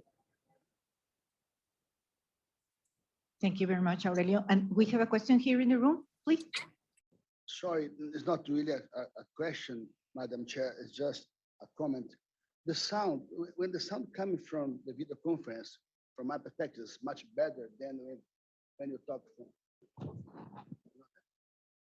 Better? Yeah, what I say that the sound, when it comes from the video conference, looks much clearer than when you speak on the main table. I don't know if the distance between the microphone, but you, Madam Chair, when you speak, sometimes for me it's difficult to get, the sound looks like lower. When my friend from Mexico spoke, for example, it's much better. No? I don't know if some adjustment, but if you can fix this, could be better. Thank you, we'll take care of it. Thank you. Okay, well, with this, we really want to thank our panelists in here, and we really are very appreciative of all the input that we got from you. It is evident that there's a lot of work in front of us, and as I was mentioning to Renee, please count on the coalition to support on all these efforts and identify opportunities where we can make a better utilization of all the resources, finding more efficient and effective options. And I think it has to do a lot with a closer collaboration between the regulatory authorities and the private sector. And again, leveraging on all the activities and the resources available through the coalition. So really, thank you very much. And now we're gonna be breaking for like 5-10 minutes coffee break, and then we will get back to complete our program for this afternoon. Thank you. Thank you, Madam Chair. Welcome to the second part of our session this afternoon. Thank you very much for bearing with us. We know that it's been a lot of information that has been shared today, but we're very appreciative for all that as well.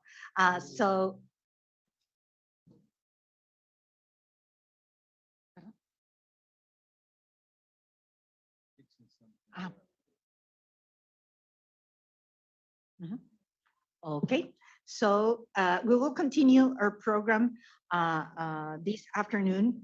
Now we are really pleased and honored to have Marcos Heleno Gerson de Oliveira Jr., President of the Instituto Nacional de Metrología, Cualidade y Tecnología in Metro from Brazil.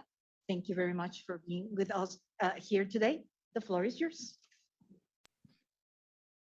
Thank you very much, Sandra. It is a great pleasure to be here, and I like to start thanking for the invitation.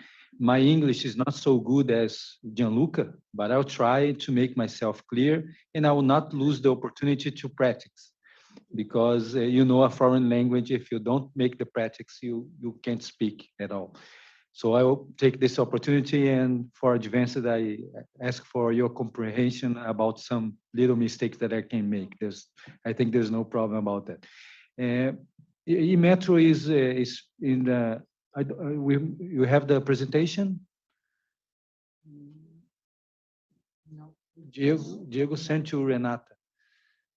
Oh my God. Okay. Mm-hmm. Okay. Make sure that for the advance of time, we're going to start talking. I call this presentation Challenges of the Quality Infrastructure in Brazil, but I want to make a point that I see challenges as opportunities and not about difficulties. There's a change of mindset when you see like this. And I think in the COVID process, we learn a lot about how you make a difficulty, a problem into opportunity. And in the health sector, you have a lot of advances that would take 20 years to go in. We made in 1 year, maybe less. And that's a great lesson for all of us. So Brazil is in this process of transformation, and the way that the Brazilian government relates with the private sector. Gianluca talked about this a few minutes ago, but we're talking about a culture change in the way that Brazil work private and public sector. Historical, we have in Brazil a situation that the public sector don't trust the private one. It's in our framework, our kind of thought. And I think a lot of countries in the South America and Latin America is something like this. There's historical reasons that we won't waste time now talking about this, but it's a reality that we have to consider when you're talking about the changing process of regulation, of openness, to have a country more open to commerce, to trade, like Brazil is facing right now. When we see the rankings of the OMC and others, Brazil is relatively closer to international trade. For a lot of reasons, technical barriers, I already said before, and the companies in Brazil try to protect themselves to face the competitions, international competitions. So we're in this kind of transition and transformations. We talk about the change of mindset, and we have to realize these conditions to work in the technical level. It's something I think is very important. The technical level, we have the culture and the political process that they have to come together in some kind of alignment. And so Brazil is facing right now a transformation in the way that the public sector interact with the private sector. Gianluca told before, we have a Freedom Act, Liberty, Freedom Economic Act, and it's clear that we have one of the first articles, the second article, explicitly say that the public sector have to trust the private one. It's written. So you think, why? Why you put this in the law? Something like this, that's for a lot of countries would be some kind of silly, but that's used to be, have to be a common sense. But when you have to write something, you recognize that it doesn't have. That's not the reality. So in Brazil, for most part of his history, the public sector look to the private sector as suspicious. Oh, he's some guy that will make something wrong. So I have to put all the frameworks and the keys and the tools that I need to don't let them do the wrong thing. And the result is the 300 and 1,000 of regulations, the 300 regulation actors, and it doesn't work because it becomes so complex, the system, that you have always some way to get out of it. So the effectiveness of this system is not good. So we have to improve that, to face this kind of difficulties and challenges. And that's something that Inmetro is working a lot. This is one point that in the context of our situation is important. Brazil is transforming the way the public sector interacts with the private one, becoming less bureaucratic. We have a lot of bureaucratic works that don't function like it would have to be. So we have to get some small government size, but more effective. Because sometimes it happens, a big government is not the synonym, is the same thing as have a strong government. You can have a big government and a weak in the same time. A second point is the fourth industrial revolution that we're facing, everybody, Brazil, United States, Europe, China, and everything.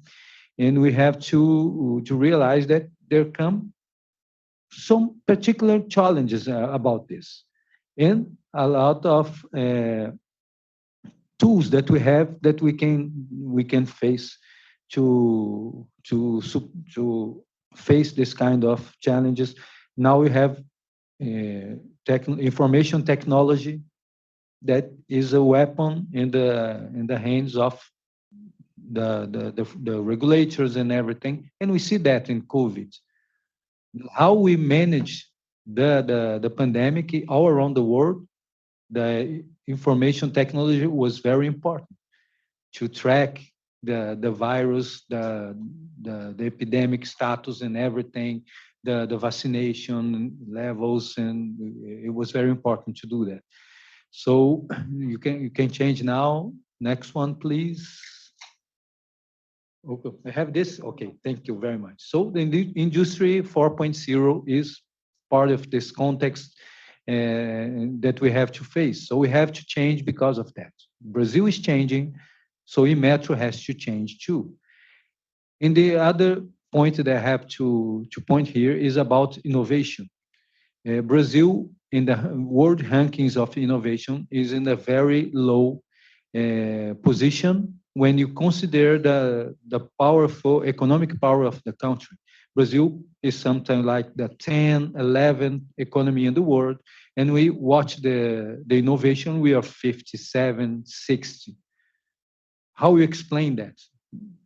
And most of this explanation became about a framework that all the innovation in Brazil, almost all, was a partnership between government and universities, particularly public universities. That's all the founding of innovation in Brazil in his history came from. So we are absent here, the companies, the private companies, the private universities. We have key elements that didn't participate in this innovation process. And that is changing. In the last 5, 6 years, we have a new legal framework for innovation that creates the triple helix model of innovation, putting the companies in the center of this process.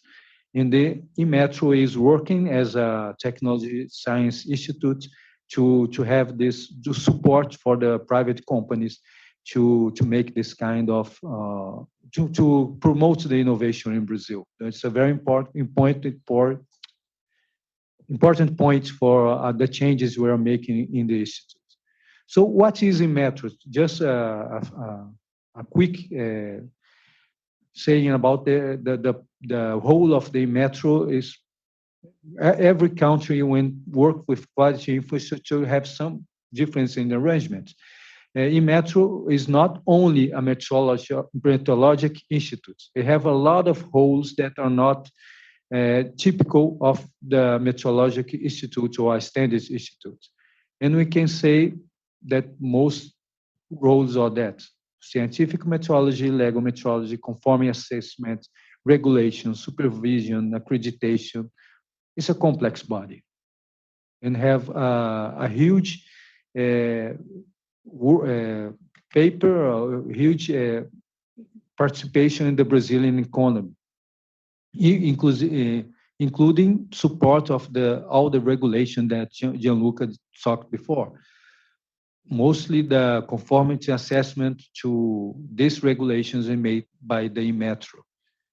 In the health sector is just like that. You have the Anvisa agencies that make most of the regulations, but use the Inmetro certification to give support to that. We have our technological center that we have very proud of. It is very beautiful. Most of Americans and Europeans that come to Brazil became very say explicit that's one of the most beautiful technology center in the whole world. So we have proud of this in our labs and everything. And that's the first point that I want to make highlight. Inmetro mission was not clear for the institute. We are 10, 15 years without a strategic planning, and most of the workforce of Inmetro watch the Inmetro as a metrological institute, and only that. Sometimes a part of this work as a regulatory system, but didn't have the realization that the mission of Inmetro is about quality infrastructure. So Inmetro did a lot of effort to make a strategic planning for the next years. And that I think in this process, the most important thing is this mission that is in the slide right now. It took a lot of work to get to this paragraph. It was not easy done. It was a strategic planning that we made in-house without consultations. It was, I think, it's like a therapy that Inmetro did to realize his mission and his work inside the economy. So Inmetro is in the transformation and changing to do that, to enable quality infrastructure solutions, to help competitiveness, to build a secure environment for economy and everything. So we're working with this vision in our front. And to fulfill this mission, we have two big processes. One to technology support for organizations, and another one with marketing function support.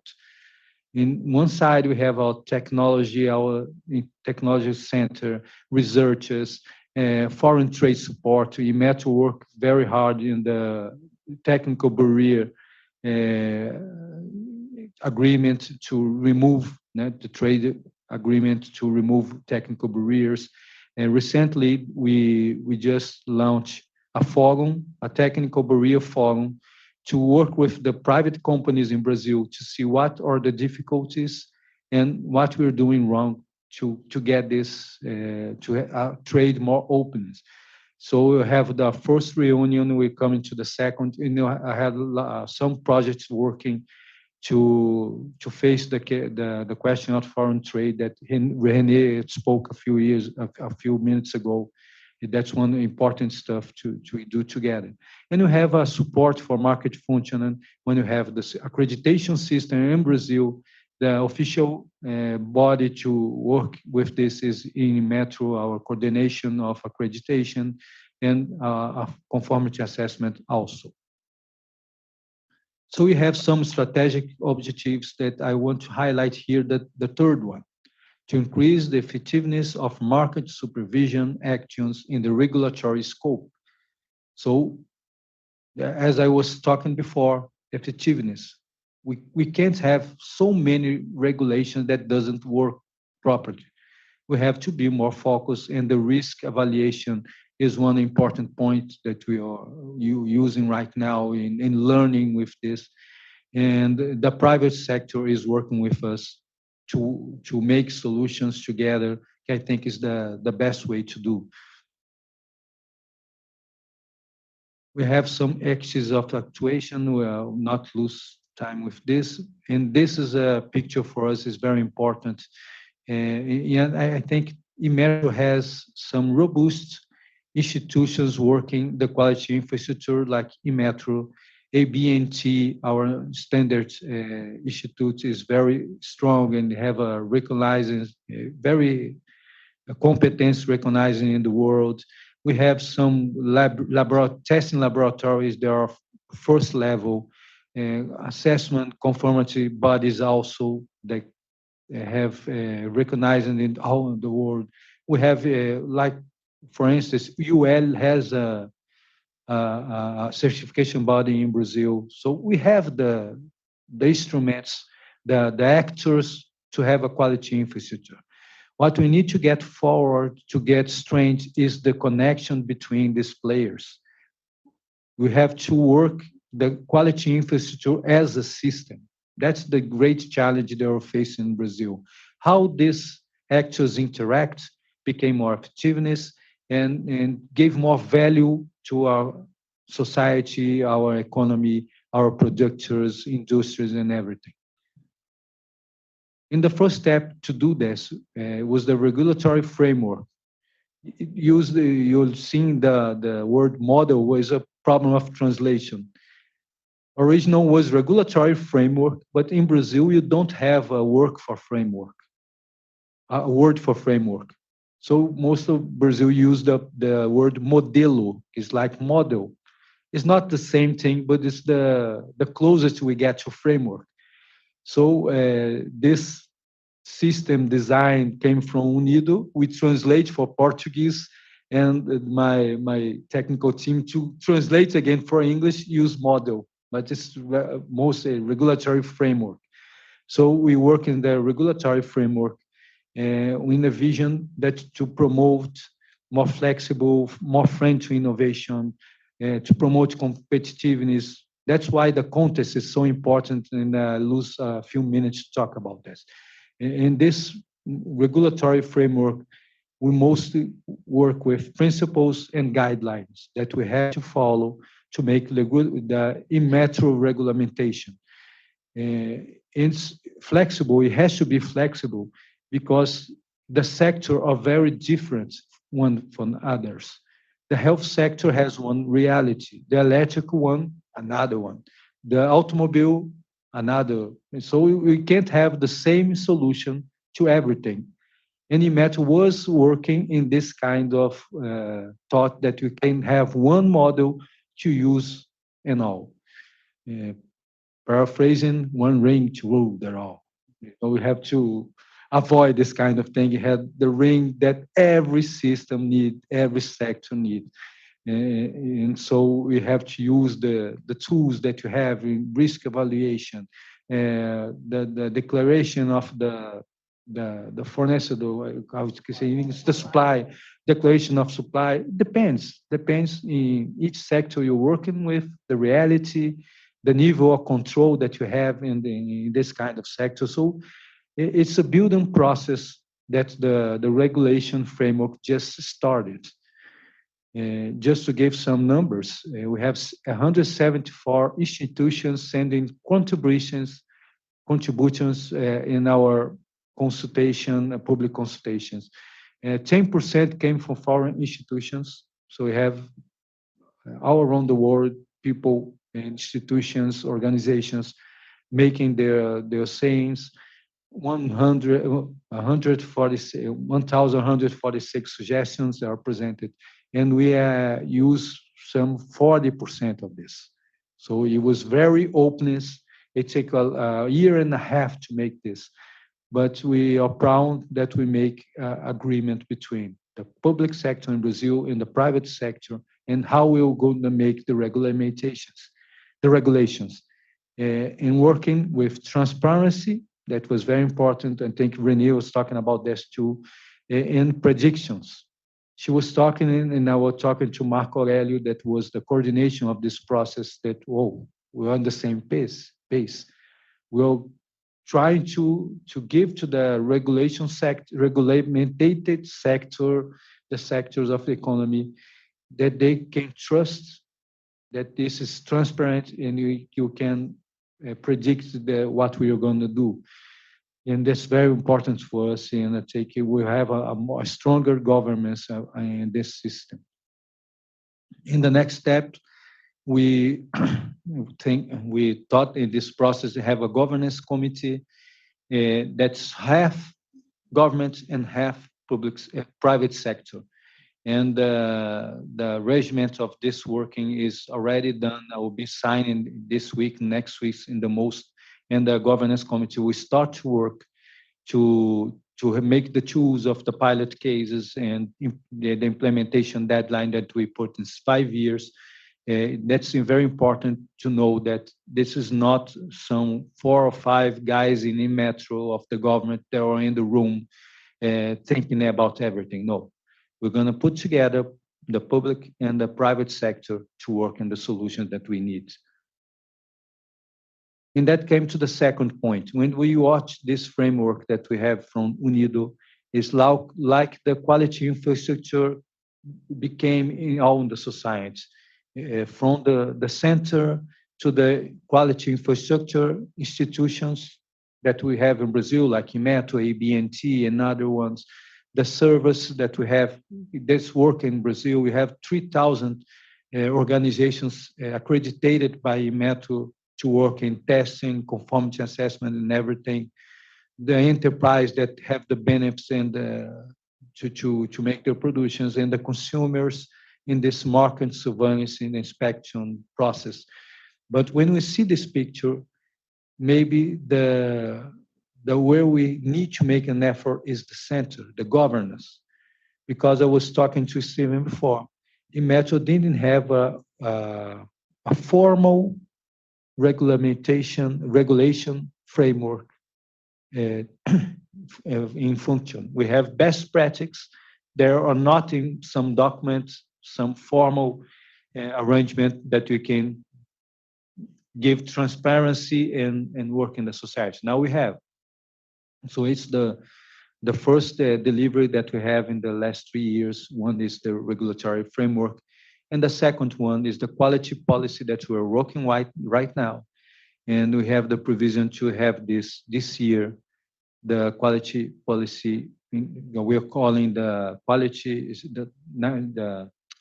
quality infrastructure policy that we'll be having in Brazil in this year. So we have the center, the governance, so we can start to work in another basis in another level. So we're promoting a systemic approach. Like I said, it's a system, it's not parts that are not connected, and we need to have an impact in promoting the standards and the quality in our country. And a great challenge, how you work the quality infrastructure and the sustainable development goals to connect this with the sustainability in Brazil and the world. So finally, we have a roadmap that starts with a strategic planning in 20 to 21, a regulatory framework, now the National Policy of Quality Infrastructure that we're working right now, implementation, and will be the first circle of this new system transformation that we're doing. And to my final words, our vision statement in our strategic planning is to be seen of the industry, or Brazilian industry, as a toolbox to overcome the challenge of this society 4.0, to promote the quality in the Brazilian market, using all our competencies and working together with ABNT, the labs of the testing laboratories, the certification body, and to work everything as a system. In this system, in Brazil, has Inmetro as a key partnership, the key part to connect all this system because of the roles that we have in our society. So I apologize again about some times that my English became some kind truncated, but it's we lost practice in the way. But I think I make myself clear, not so good as Gianluca, but it's nice to speak in English again and hear in English. And we have a Q&A that we can give some explanation at one point or another. Thank you very much. Marcos. Thank you very much. And trust me, everything you said was very well understood. So really, thank you very much. Thank you very much. And I'm sorry. I'm sorry. I'll second that. If you get done what you just promised to get done, industry will applaud you. Absolutely. So I'm so sorry, but in the interest of time, if there are questions that would like to be asked, we would appreciate if you can send them via email, and then we will share those with you. And sorry for that. We're running really late, but thank you very much. So sorry, Stephen, please. Not yet. No. Yep. I'm sorry. One question? I'm sorry.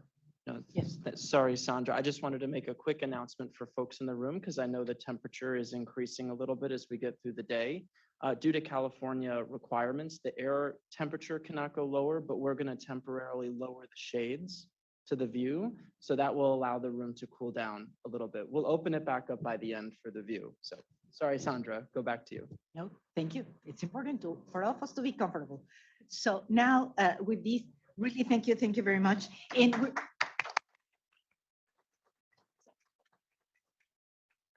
we are also making a change in our agenda to try to compensate a little bit from our virtual participants from FDA in Pajos. So we're switching the order. So now I am really very pleased to welcome Mark Abdul. He's Associate Commissioner for Global Policy at the U.S. Food and Drug Administration. Mark, thank you very much for joining us today. Your message is really very important also for all the attendees in here, as we are really eager to learn on all the regulatory convergence efforts that the FDA is performing in this 2022. So I am going to be sharing Mark's presentation.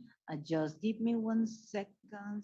So if you can confirm. Okay, I think here it is. So Mark, you just let me know when do you want me to move to the next slide. Thank you very much. Great, and thank you. Can you hear me all right? Perfectly, thank you. Excellent. Then we can move to the next slide, please.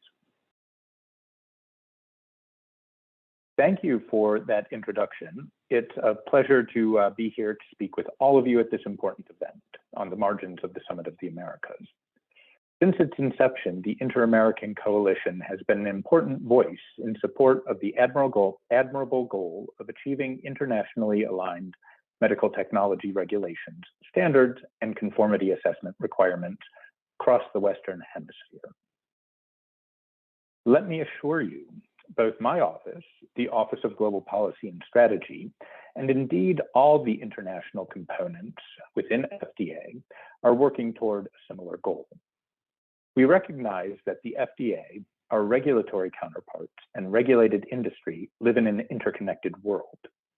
Many of the products we regulate follow complex global supply chains, and so when a medical product shortage or a safety problem arises in one country, it could likely cause ripple effects across the globe. While a single regulatory authority may lack the resources and the global scope to address some of these challenging issues, working together, we can better protect and promote public health. Next slide, please.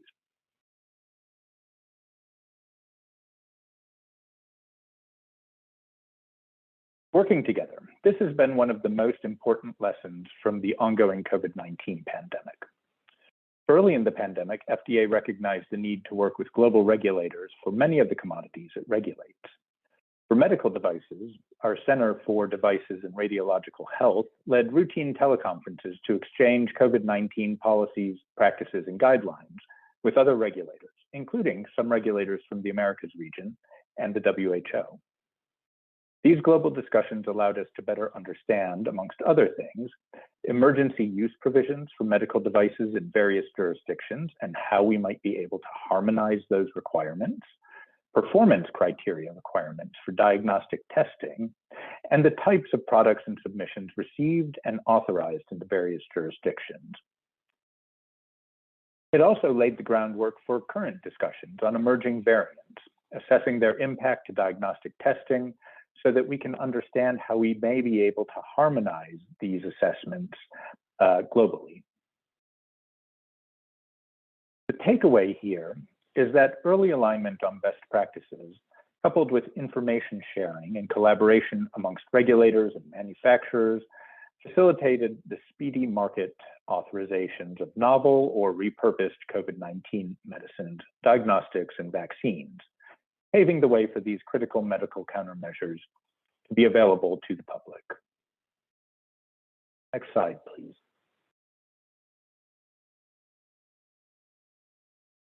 I think you all would agree with me that this is a crucial moment to seek harmonization and convergence for the medical device industry in Latin America. The industry there is flourishing, producing a wide range of products from low risk to high risk, such as heart valves. Already, Latin America accounts for 23% of the medical devices imported into the United States, with Mexico leading the way. And yet, there is great variation in how medical devices are regulated. Brazil, Mexico, and Argentina already have mature regulatory systems and actively participate in global regulatory harmonization and convergence efforts, while the regulatory systems in other countries in the hemisphere are just being established, creating an ideal opportunity for all of us to engage with them on this topic. Next slide, please. As you have appropriately identified, any regulatory system must begin by adopting a set of good regulatory practices that focus on transparency, predictability, accountability, and international convergence, and which allow for participation of stakeholders at a time when the regulation can still be influenced. And in fact, you're working to instill these core GRP principles by offering trainings and providing individual technical support to regulators. We, FDA, value the importance of good regulatory practices as well. FDA believes that regulations and regulatory frameworks which are modern, transparent, predictable, and rooted in data and a thorough understanding of science and risk best position us to protect and promote public health. Adherence to good regulatory practices ensures regulatory outcomes reflect a consultation process that includes relevant government departments and agencies, relies on high-quality scientific data and information, and accounts for stakeholder and public comments, including comments from other governments and industry. Last fall, we hosted a seminar for global regulators, which included regulators in Latin America, to discuss the United States' approach to GRPs. One thing we emphasized is that good regulatory practices are an important precursor to global regulatory cooperation. Next slide, please. The fact is, opportunities for and outcomes of international regulatory cooperation are strengthened when regulatory agencies have common objectives or priorities and have common or similar regulatory frameworks, meaning that they rely on similar scientific analysis or data elements when making their regulatory decisions. Good regulatory practices are built into obligations of the World Trade Organization agreements and have been incorporated into modern free trade agreements, protocols, and other arrangements. A recent example of this is the United States-Mexico-Canada agreement, the first modern US trade agreement to include a GRP chapter. Another example is GRP is one of the 3 chapters included in the protocols the United States has with Brazil and Ecuador, respectively. Next slide, please. So what else is the FDA doing to support regulatory convergence and harmonization in Latin America? Our Latin America office, located in 3 locations, Costa Rica, Mexico, and Chile, together with the staff from our Center for Devices and Radiological Health, is addressing this on several fronts. Bilateral, regional, and multilateral work going on and being led through this office in standard setting and in our work on quality systems. Next slide, please.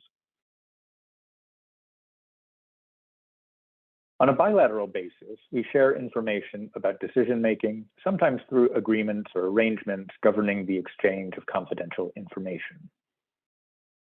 During the pandemic, we had continuous bilateral exchanges with regulatory authorities in Argentina, Brazil, Colombia, Chile, and Mexico to understand what was happening in their countries and to share what was happening in ours. Next slide, please.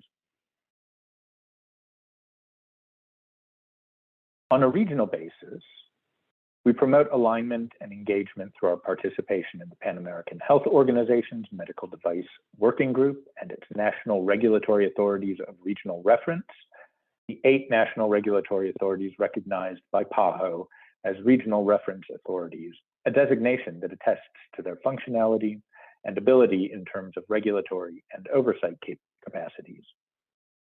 These 8 national regulatory authorities include FDA, Health Canada, and 6 regulatory authorities in Latin America. And together, the 8 authorities cover 82% of the population of the Americas. During the pandemic, we have been meeting with PAHO on technical topics such as standard setting for ventilators and explaining how our emergency authorization framework works. As a result, PAHO was able to provide technical support to countries who were trying to create their own emergency response system. Next slide, please.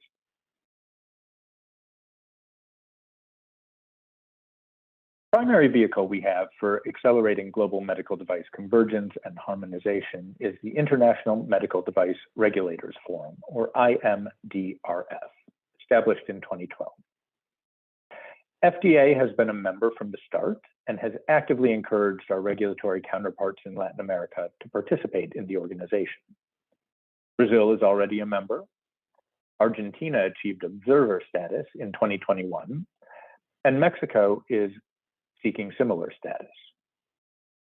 In addition, regulators in other Latin American countries have been participating in various IMDRF working groups, which include adverse event terminology, good regulatory review practices, regulated product submission, personalized medical devices, clinical evaluation, cybersecurity, and in vitro diagnostics. Next slide, please.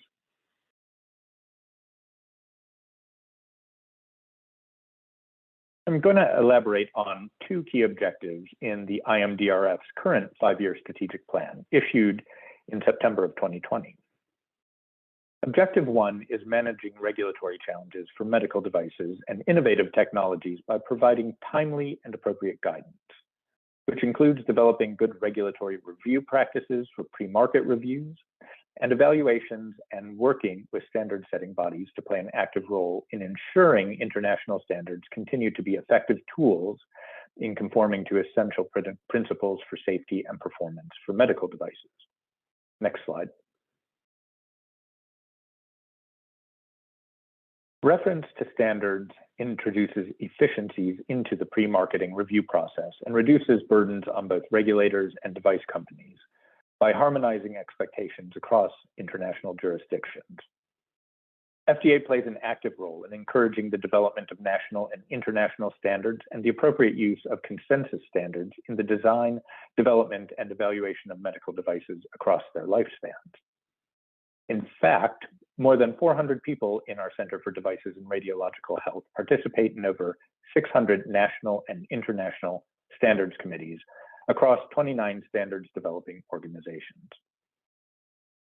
Our Latin America office encourages countries in the region to participate in standard setting and to use their international consensus standards in their regulatory decision-making. We've provided technical training via webinars in how to participate in the standard setting process, as well as how to incorporate those standards into regulations. Next slide, please.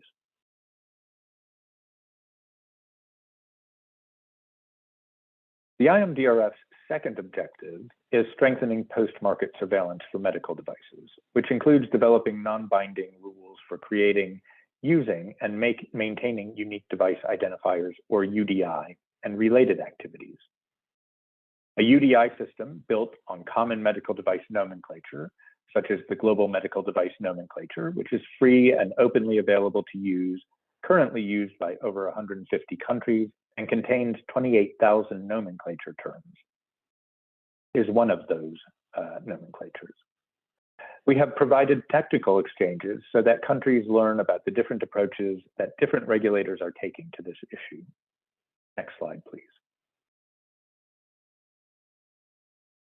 Earlier this year, the FDA laid the groundwork for greater harmonization in quality systems when we issued a proposed rule that would amend the agency's device current good manufacturing practice requirements of the quality system regulation to incorporate the international standard specific for medical device quality management systems set by the International Organization for Standardization, or ISO. ISO 13485 of 2016, used by many other regulatory authorities around the world. While the FDA's current quality system regulation had provided sufficient and effective requirements for the establishment and maintenance of quality management systems, regulatory expectations for quality management systems have evolved since the regulation was implemented over 20 years ago. Next slide, please.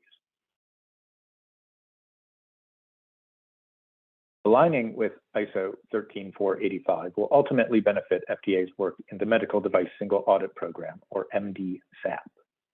MDSAP was initially established as a pilot to consider whether it was possible to allow a single audit of manufacturing facilities to satisfy relevant requirements in the participating regulatory authorities.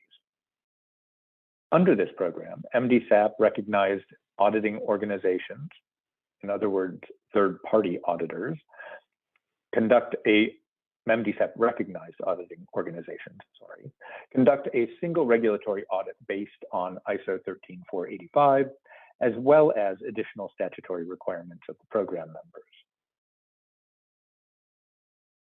MDSAP now has over 6,200 medical device manufacturing sites worldwide registered for the program and has become a mandatory program in Canada. Anvisa is a member, and Argentina's National Administration of Drugs, Foods, and Medical Devices achieved affiliate member status in 2020. And currently, Mexico and Colombia are pursuing affiliate member status. And in fact, under the US-Mexico-Canada agreement, Mexico already is obligated to recognize MDSAP audits. Affiliates receive MDSAP audit and site information and are able to collaborate with MDSAP regulatory authorities. Our Latin America office has provided technical support to Argentina and others who are interested in MDSAP. For participating regulatory authorities, MDSAP provides for a more efficient and flexible use of regulatory resources promote a greater global alignment of regulatory approaches and technical requirements to use the outcomes according to their own processes. And the device industry benefits in having fewer audits and greater predictability of audit outcomes. Next slide, please. And that brings us to your organization. FDA has been collaborating with the coalition to host and organize a series of educational webinars as part of the Medical Device Regulatory Convergence Project, or MDRC. This series of webinars aimed to share knowledge and build regulatory capacity in the region on various areas of big interest and need. This past year, FDA participated in 12 webinars on various topics, including some of the topics I've already touched on here, such as voluntary consensus standards, conformity assessment, and MDSAP, amongst others. While the MDRC is focused on 4 countries in Latin America, Brazil, Colombia, Mexico, and Peru, these webinars have been open to all regulators in the region and to industry. These invaluable webinars are serving as stepping stones to bilateral collaboration. They're advancing regulatory convergence efforts and fostering engagement and collaboration in international regulatory convergence initiatives such as IMDRF and the MDSAP. We thank you for your efforts, and we look forward to collaborating with you and other regulators in the region in the future. While your vision is one standard, one test accepted everywhere, we see one other advantage. Your vision also helps regulators in the region advance our mission of promoting and protecting the public health. Thank you very much for your time.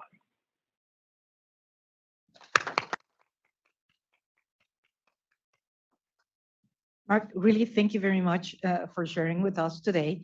And actually, we are the ones that are really very appreciative on all the support that we are getting from FDA as a whole, starting with the great representation that you have at the Latin American office. The team down there has been really very, very supportive. And we are 100% sure that probably most of the work that we have done in regards to capacity building would have not been possible without their support, because it does not have to do only with making the connections with the appropriate subject matter experts, but also helping us putting logical training programs for a progressive increasing in knowledge that will find a way to better benefit all the regulators and the industry. And we really find it very useful to have the openness for all these sessions to be open for all relevant stakeholders, and from them to start bilateral regulator to regulator conversations that allow for deepening in the knowledge understanding and finding the ways to make them practical, to turn them into a reality while they are operating or while they are developing new regulations. And thinking of the rest of the stakeholders, the private stakeholders, that we need to be aligned in criteria, in understanding of requirements, but also understanding our core responsibility in the development of new regulations or updating regulations. So really very, very appreciative for all the support that we are having and continue to have from the FDA as a whole. So really, thank you very much. I don't know if there's any question here in the room. I don't see any question coming from our virtual participants. So now it is the time. Okay. Well, in case we get any question, we are going to be forwarding it to you. And again, thank you very much and congratulations for the great work that the FDA is doing as always, but in particular in support of the work of the coalition. And yes, we do have a question from Gabriela Garham. Gabriela, please. Hi, everybody. Thank you so much, dear Mark. I represent ADIMECH, which is the Trade Association for Medical Device in Chile. As you may know, we have a very small regulation right now, but we are willing as a country and as a trade organization to move forward. And I don't know if you have been in touch with our regulatory agency. I'm sorry, could you repeat the question? You were breaking up a little bit. the perils of technology. Don't worry.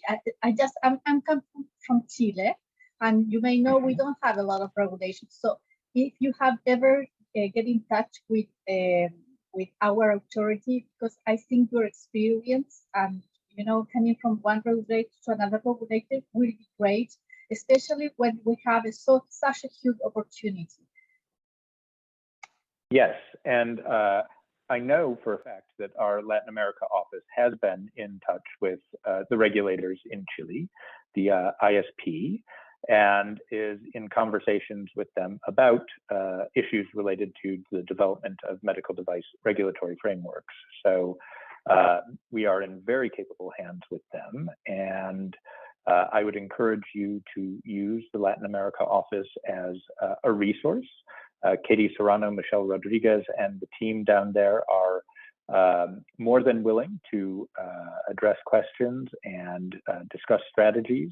But our goal is to really work with the region as a whole and individual countries to establish good regulatory, sound regulatory frameworks for medical devices that align with the global harmonized guidances from IMDRF and the US system.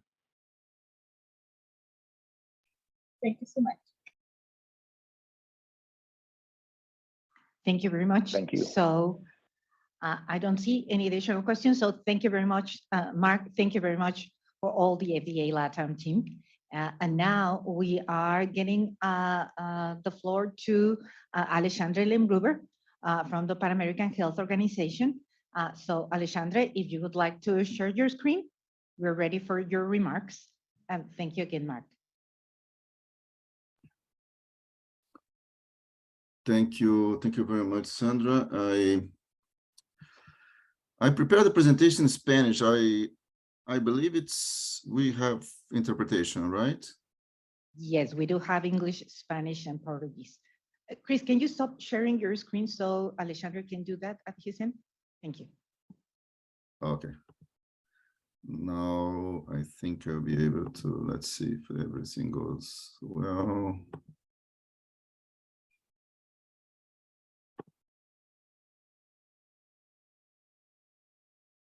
Just one moment.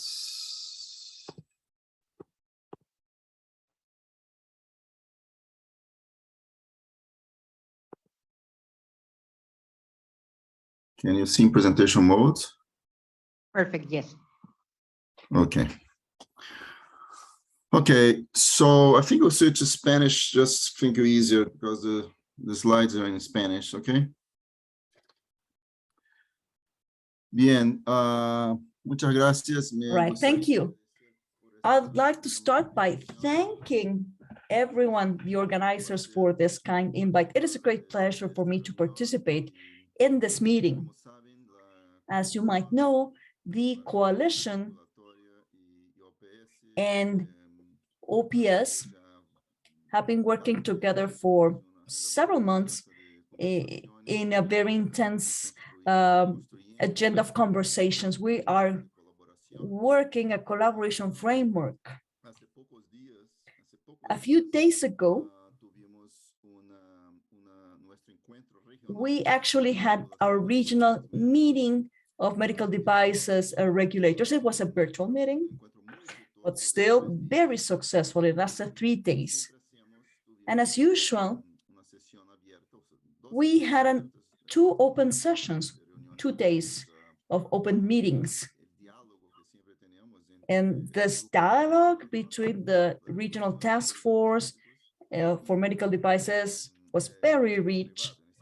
And the private sector was also represented there, and the coalition, the members, everybody participated. We had more than 250 participants during that meeting.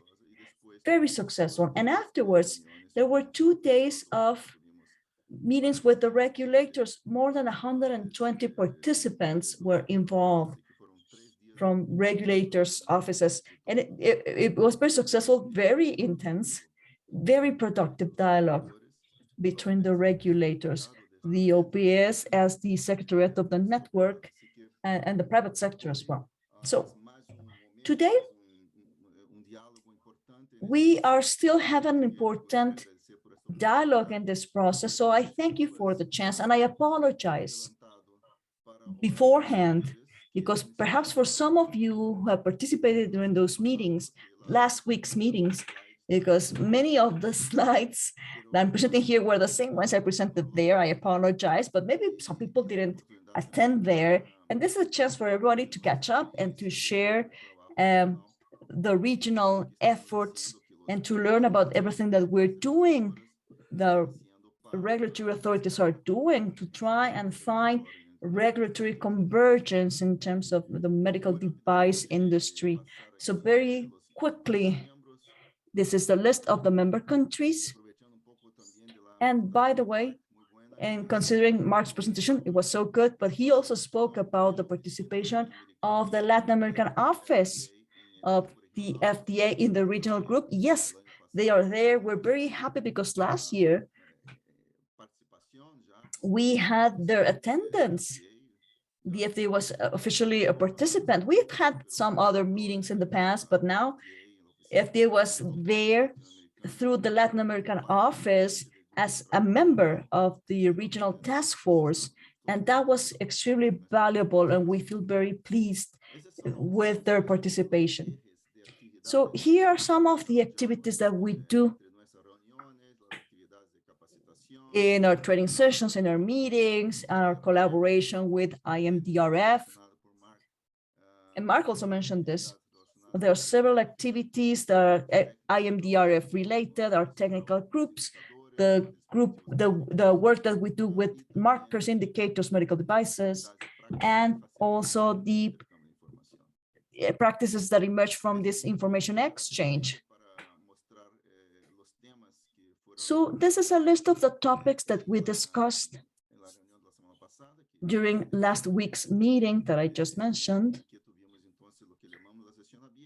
We had an open session, a stakeholder forum, that's what we called it, similar to a stakeholder forum, like what the IMDRF does. It's an open space for the general audience, and there's another one for regulators that is more private, but the figures were pretty impressive. And the subjects that were discussed, as you can see on the list, were excellent. Our collaboration with IMDRF, aside from the participation during those meetings, OPS has also been acknowledged in 2014 as an affiliated institution, a regional harmonization initiative. But as of 2014, we have participated in all of those meetings of IMDRF, ASPAJO, virtually during the last few years, but we've been there. And with this, we have been able to represent the voice of the countries of the region that are not officially a part of IMDRF. As Mark has said, there are only 3 members of the FDA USA, Health Canada, and last year, Matt was acknowledged as an official observer. So aside from having those 4 regulators there, we also have the participation of several other regulators from the region and the task forces of IMDRF. Here we have some names of those authorities. And some of those groups are also transformed into mirror groups. A mirror group is a technical group of experts that are trying to disseminate the papers, the discussions, the knowledge, and to provide a regional context to the IMDRF groups. I'll speak more about the REMA program. We also have the good practices review and for personalized medical devices and terminology of adverse effects and other groups. The purpose of all of them is to provide a local view, local context to all of the documents and the materials that are developed at the level of the IMDRF. As part of our agreement, our collaboration agreement with IMDRF, we receive an authorization to have official translations, to have them made of so that PAHO could translate IMDRF documents. Those 6 on the screen, those are the first documents that we have translated into Spanish. They're on our website. You can visit them on our virtual library.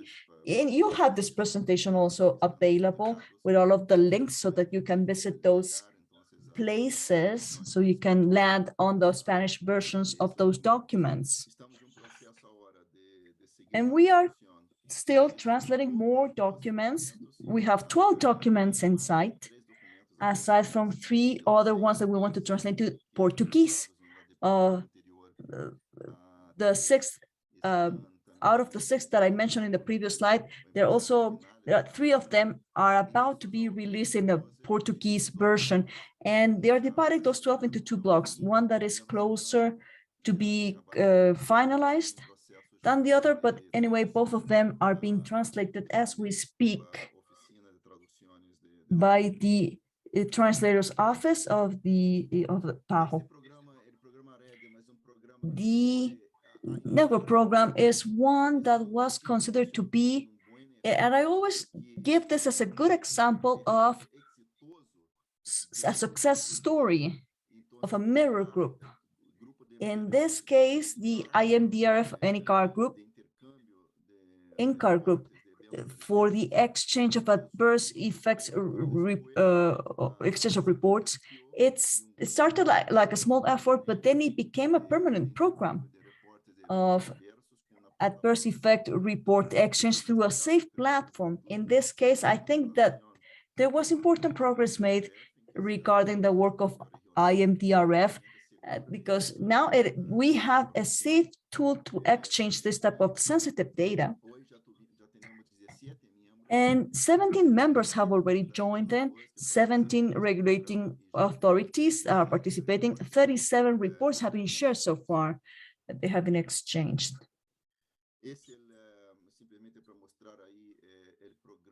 This is just the cover page of the system. This is within the regional PAHO website for innovation in sanitary technologies. We had important collaboration from the Cuban regulating agency. They have offered all of their support for the development of software programming for the technical secretariat. And IMED is the World Health Organization Office for the Supervision of Medical Device Regulation. So we are also working on capacity development, capacity building. This is a priority for the regional group and for the Primary Health Organization. We've had more than 50 participants who have benefited by our training classes. In BIMA, the Colombian and Sequimer, the 2 regulatory agencies that have developed those courses, and for some of those activities, some of them have been developed along with other networks, such as the Ibero-American Network.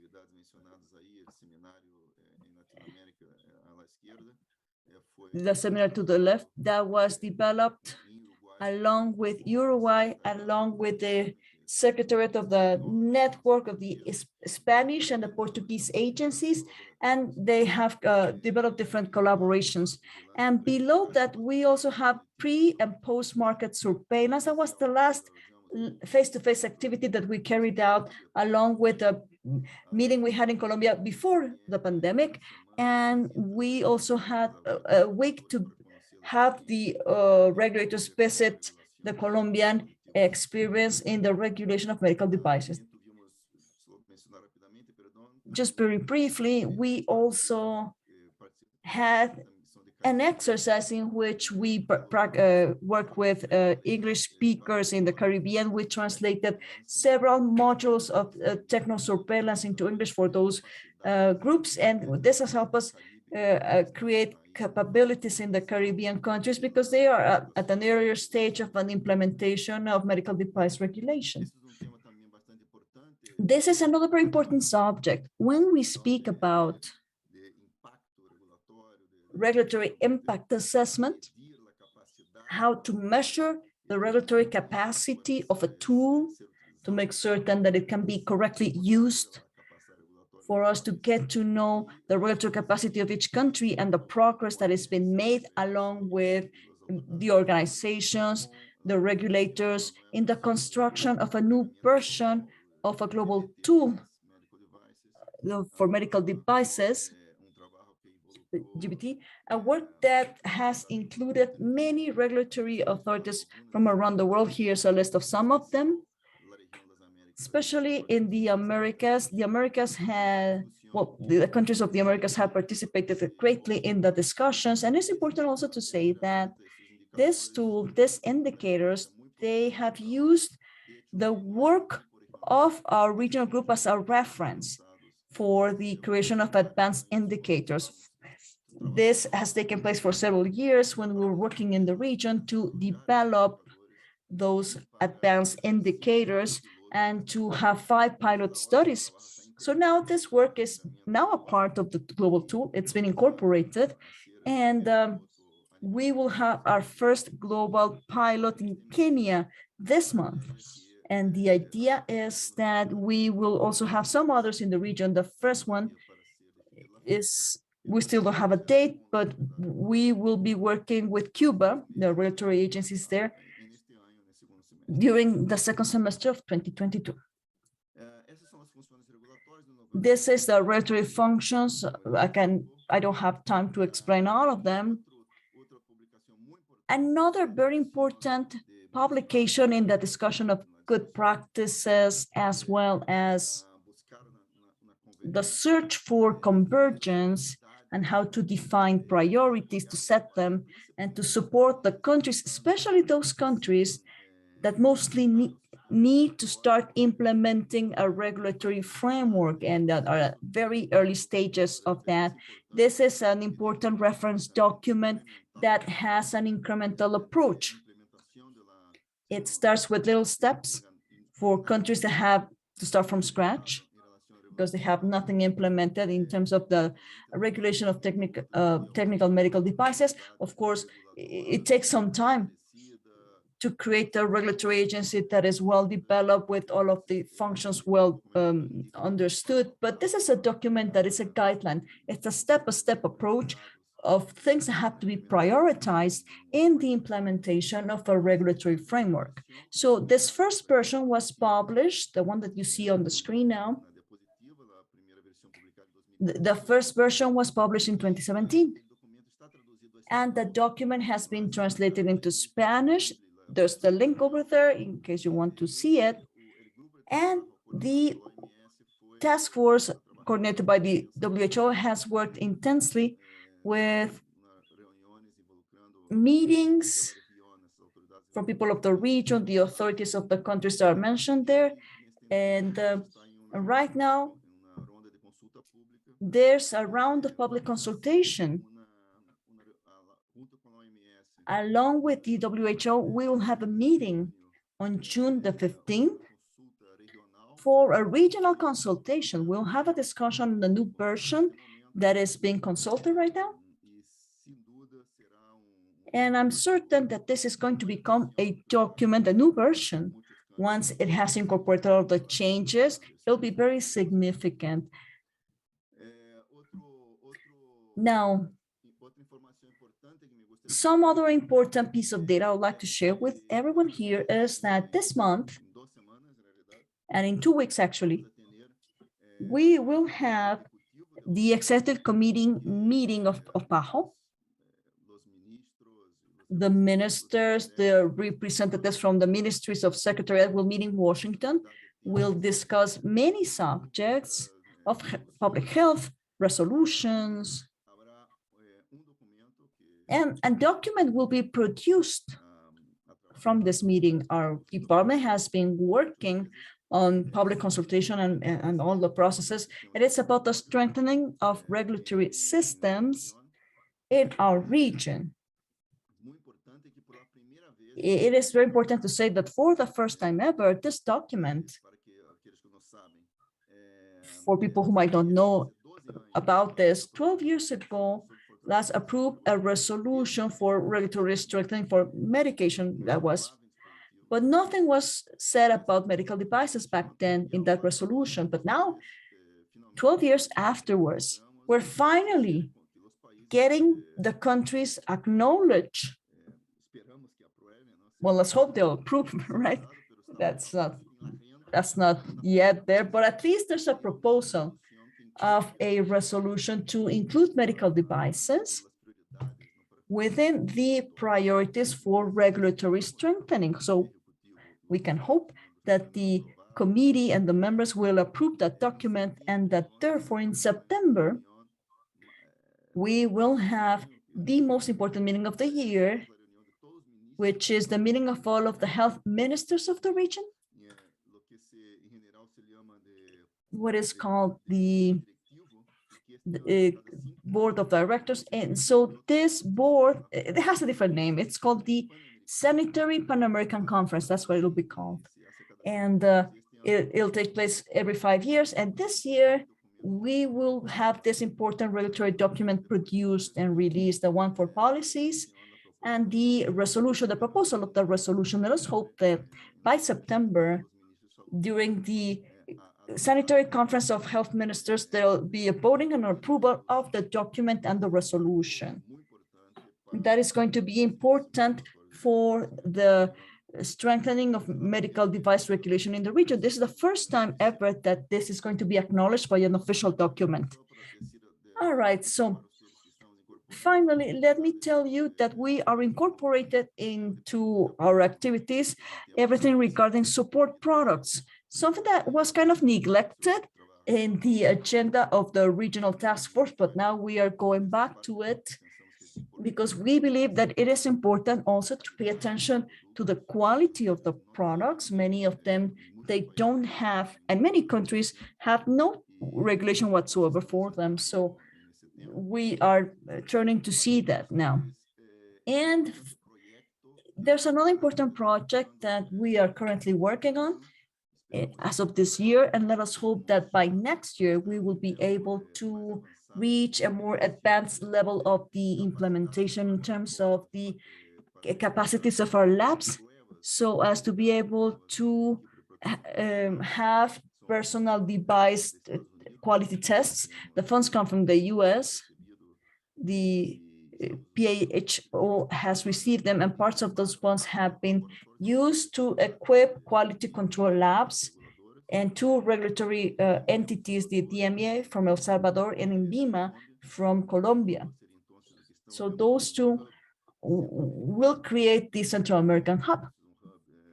And with this, we will have a South American hub for quality tests of personal devices, the EPPs. That's an important gap that needed to be developed in our region to make certain that we could verify the quality of personal protection devices, to make certain that they are well produced in our region. With the pandemic, we learned how important this gap was, especially in Latin America and the Caribbean. It is also important to mention some documents that were published by the WHO and PHO on good reliance practices. I'm certain you have heard of them, but still it was important to reinforce the existence of that document. Those documents, this was by the WHO.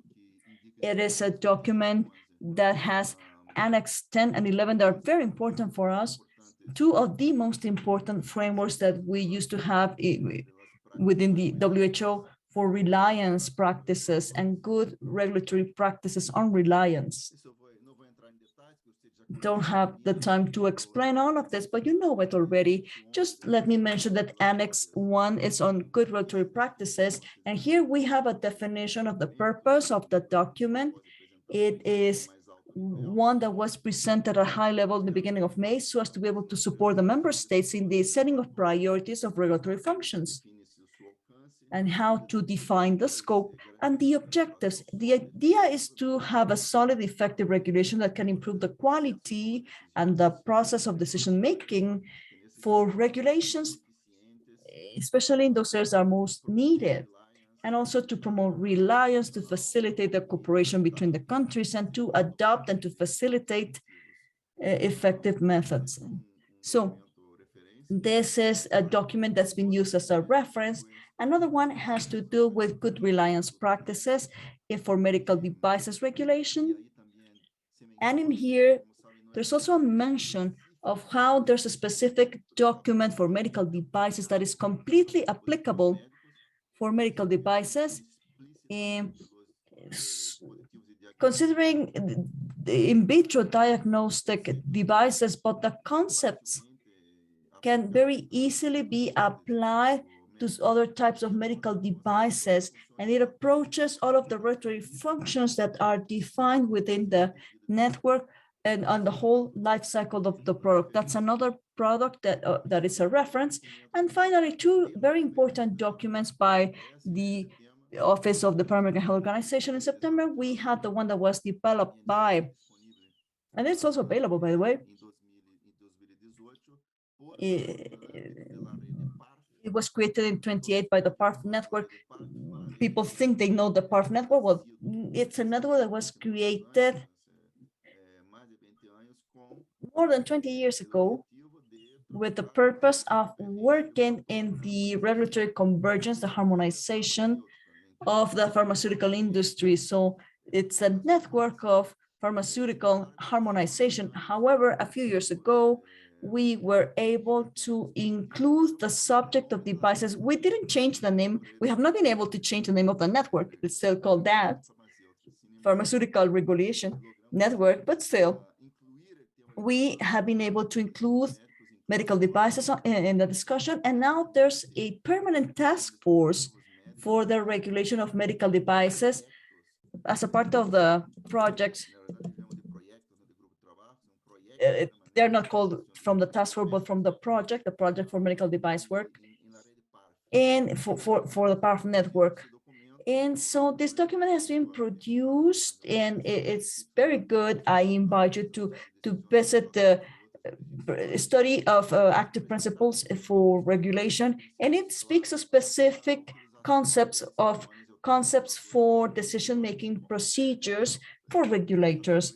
And so that's what Reliance is all about. And it has been used following the principles of the WHO. So it is a document that's very valuable for your reference. And finally, in the context of the response to the pandemic, there's a document about the use for emergency use of medications for regulators and other sanitary technologies during a pandemic. This is a document for, it is not specific for the pandemic, but of course it was created during the pandemic, and therefore it's a very specific use of the concepts, the experiences that were approached in that document. It's also available on that site. It's an important document in this context of reliance and more specifically related to sanitary emergencies. So, wow. I think that I have finished with the time that I was given. Thank you for your attention. Of course, we will have plenty more to speak of, but anyway, I know that the agenda is quite tight and there are certain time delays. So I hope I was able to summarize. And of course, there are many other things I could have explained in more detail, but still, I hope that you found this useful and how we have been searching for regulatory convergence in the work that we do as a secretariat, but also with the countries, with the regulatory authorities and with our regional task force, and that many important things are being done. So thank you. Thank you very much for your attention. I'm available for your questions now.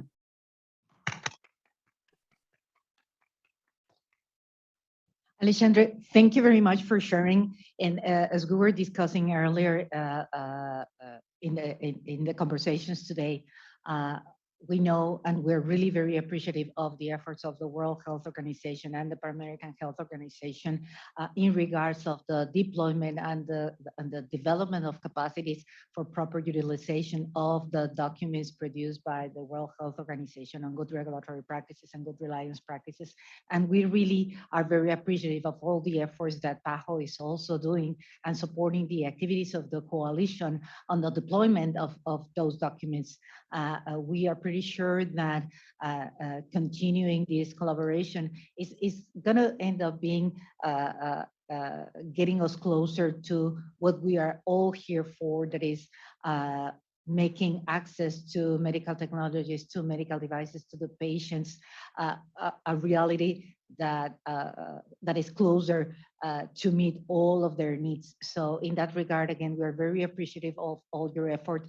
Also, in regards of the work that you're doing to facilitate critical international references in Spanish to the community in the region. As we have discussed several times in the past, language barriers can be a critical factor for us to advance in the convergence agenda and to make, again, more effective use of our resources. I do not see questions coming from our virtual audience. I would like to ask if there's any question for Alexandre from our attendees here in the room.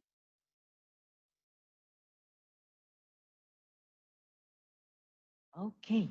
So I guess, you know, Alexandre, I really admire your ability to put a lot of information together in a few slides. It is really overwhelming, all the work that you do, but at the same time, how easy you can manage to consolidate all that in just a few slides in a very few minutes. We know that it would be great if we would have more time for us to go deeper, but we know that there are going to be more opportunities for us to continue doing that. So Alexandre, really thank you very much for being here today, and look forward to see you soon. Thank you. Yeah, for sure. So thank you very much for this invitation.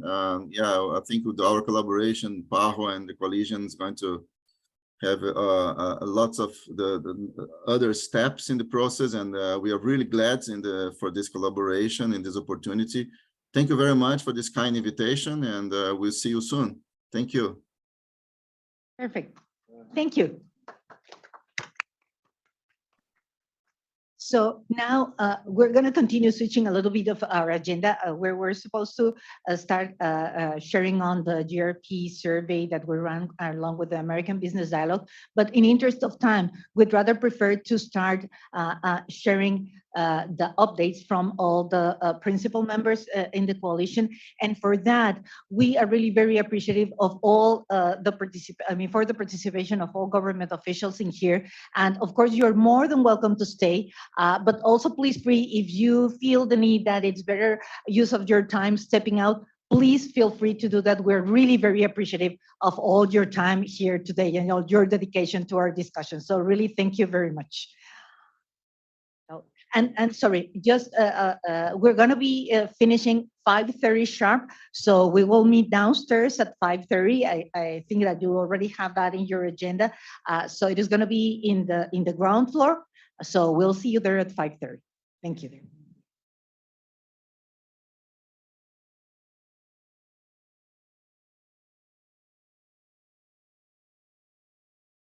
So sorry, just before you leave, and we would like to have a group photo.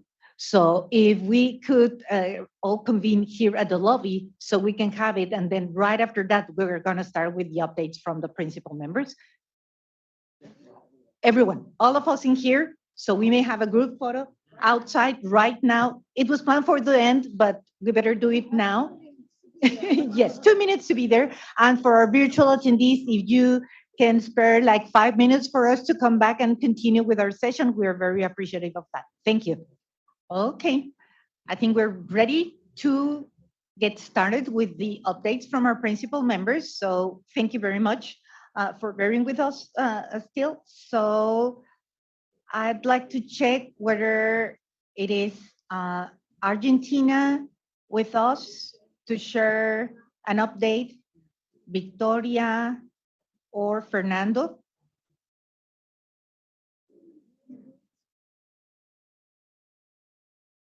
No.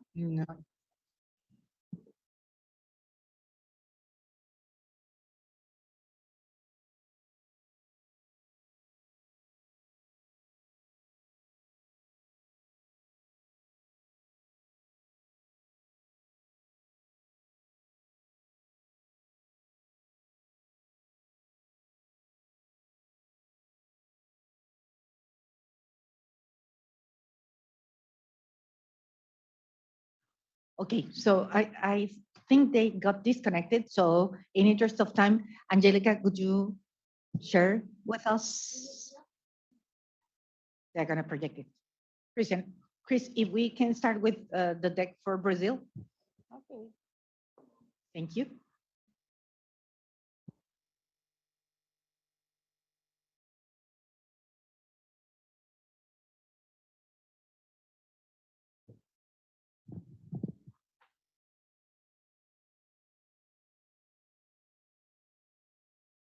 Yep, that's me.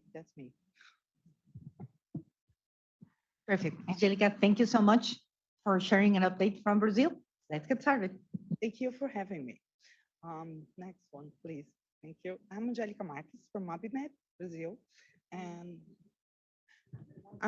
yes, I'm speaking on behalf of Dr. Sergio Madeira. He's not here today, but I'll be giving the updates for Brazil. Thank you for having me. Next one, please. Next slide, please. Obrigada. Regarding the international standards, we have participation where we follow CB 26 and CB 36 through our members. They participate in the meetings, we receive all documents and we review them, but we don't have an active, at the association level, we don't have an active participation. Only, I think CBDL has a direct participation by Josely. Next slide, please. Thanks. There were lots of publications by Anvisa in Brazil, and we have all participated in the regulatory assessment processes. They approved the used and refurbished regulation, the RDC 579, and also the UGI that will have an implementation in a few years. They have systems to provide for that. Also, the revision of orthopedics, a grouping of materials was published. It was a node thing that we've been working with Anvisa for like 10 years, and it was published finally. Also, the new normative instruction for the standards used for the conformity of medical equipment was published, and we received and reviewed the standards and gave our opinions and got some things changed, something that some standards that would not be enforced, they were left for the next issue of the instruction. Also, we had approved the regulation for medical software as medical device. And on the 13th, Anvisa will have a webinar about that. So we'll have more information. And also we had approved the regulation for CBP, GMP. For GMP, the 687 was just published, and there was also a publication with comments and for us to understand it better. So a few new plants will have to be certified by Anvisa. And I think that's all we had. Thank you. If I just to complement what Angelica presented, it's important that like what you mentioned about the CB26 is one of the working groups of ABNT, the Metrology Institute or Association. And the idea is that we can bring even more topics. So we started with that. And in diagnostic, we have a special seat there. And the idea is really to be able to have a better dialogue and also increase the number of standards that we can bring in our areas for regulatory purpose. Thank you very much. Sorry. I have a quick question. You're mentioning about the new regulation on good manufacturing practices. How does that work when you think about Brazil, Anvisa being a member of MDSAP? Is it going to work either We have a or? special fast track for MDSAP plants. And there is risk analysis assessment that, and MDSAP goes really faster. So I can share with you this risk analysis Templates? spreadsheet they have, yes. And it's very, you can see that they are working for the MDSAP to be the fast track. Perfect. Thank you very much. Greg, the floor is yours. Now we have the update from MedTech Canada. Okay, thank you. Am I coming through okay? Perfectly. Okay, excellent, thanks. Yeah, so if we could just bounce on the next couple of slides. My name is Greg LeBlanc. I'm the chair of MedTech Canada's Regulatory Committee, sort of presenting a couple of slides that were pulled together by Diana Johnson, our VP Regulatory. So by way of the first updates, just a couple of points on our work in the area of international standards and what's been going on in Canada there. Health Canada has made some recent changes to the way they are dealing with their list of recognized standards. So under the old mechanism, I mean, I think it's similar to the way it's handled in most places. The regulator would publish a list of standards that they are recognizing with, you know, a version number, a date, et cetera. But Health Canada is planning to transition that list to no longer list versions or dates, with the idea being that only the current version of that standard will now be considered recognized with a 3-year transition period. So as a new standard is published, that immediately becomes recognized, but there is a 3-year transition period to adopt that by default. They do reserve the right to list specific versions and dates if they want to only have that version as the acceptable version. And they also reserve the right to waive that transition period if they feel that there's a reason for a reason related to safety for them to do so. And yeah, I guess the only other point here is that, you know, we continue, of course, to participate in the Standard Council of Canada Mirror Committee to the ISO 1345 TC210. So we're participating on the standards front that way. The next slide was just a quick summary of some of the key achievements and some of the other things that have been going on. That first point, you know, as always, we're continuing to engage with Health Canada on any of the documents that they're putting out, participating in any consultations, often getting together with them at the front end. They are, as a regulator, generally willing to give us a little bit of a heads up on what some of their thoughts are before we get actually to a draft comment period, so they can incorporate those into the public drafts, which is great. One of the major regulatory changes that's come out that we've been working with Health Canada on is with regards to the post-market regulatory changes. So Health Canada recently brought into force regulations requiring summary reports for manufacturers. The idea was that they would align with the requirements that have been brought into place with the EU MDR, Of course, differences in product classifications between the two jurisdictions and things like that have led to some speed bumps. But for most products, Health Canada has been really good at trying to avoid Canadian specific requirements. Their goal was that if you were doing it for Europe, you should be able to get away with exactly what you've done for Europe to cover your Canadian requirements as well. We continue to, on the trade front, monitor trade agreements, barriers to trade. We work with Global Affairs Canada and other industry associations and agencies like, COSIR, AdvaMed, MedTech Europe, and partners throughout the Americas to work on those.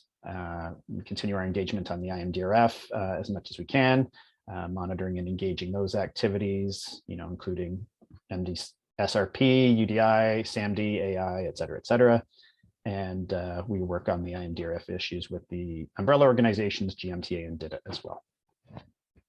And I think that was probably the last slide. So thank you. Thank you very much, Greg.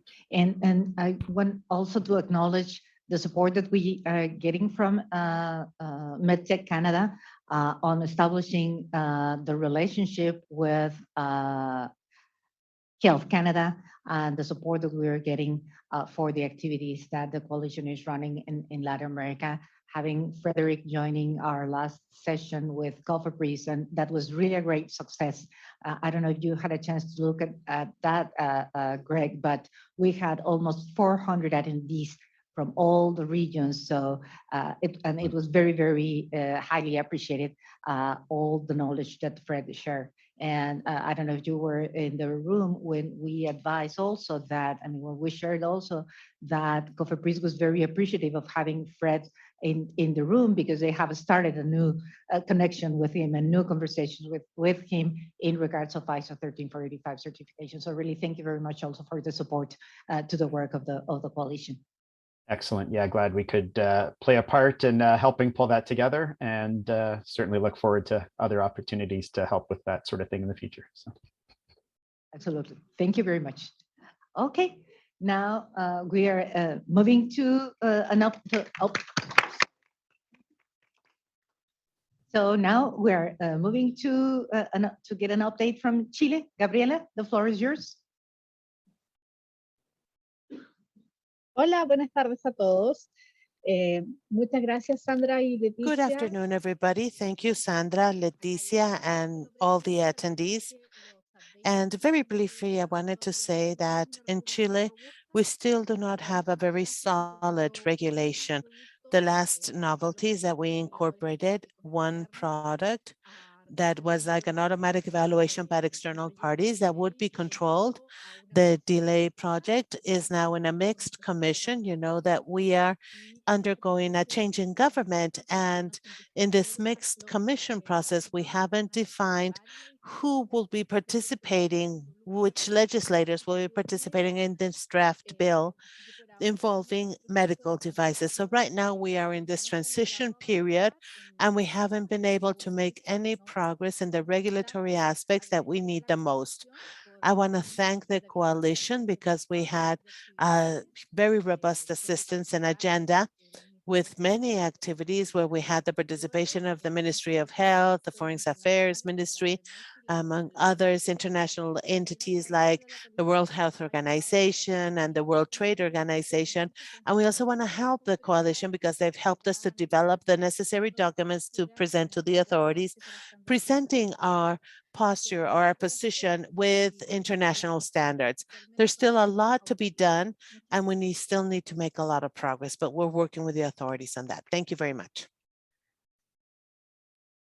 Thank you very much for sharing. And I think it's important also for whomever didn't have a chance to take a look on the position that we developed and that we presented to the medical device group at the ISP.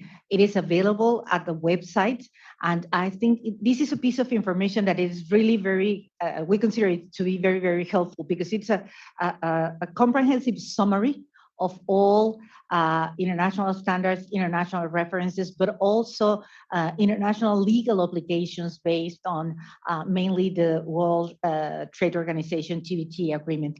So that is available there, and we are looking forward to continue working with ANDIV on how they're going to be taking that as a base for the moment when they start developing the specific regulations. So that was, I think, a very relevant interaction, and they do have the most important information in their hands to be used while developing those regulations. And Gabriela, thank you very much for opening the opportunities for those conversations with ND. So thank you very much. So now we will have Colombia. Marisol, please.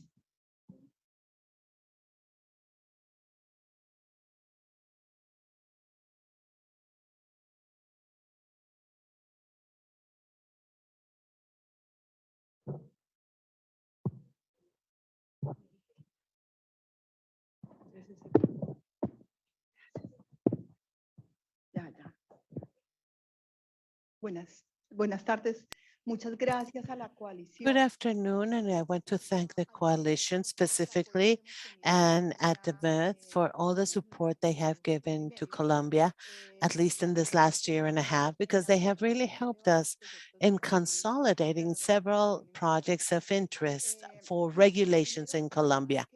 So first of all, I wanted to mention that we have worked in these 5 different buckets or milestones. The first one is the USAID ID project, which is a project that has many components, 4 main components. As Sandra Ligia mentioned at the beginning of her presentation, this is a connection between the public and the private sector on strategic regulatory topics for Colombia.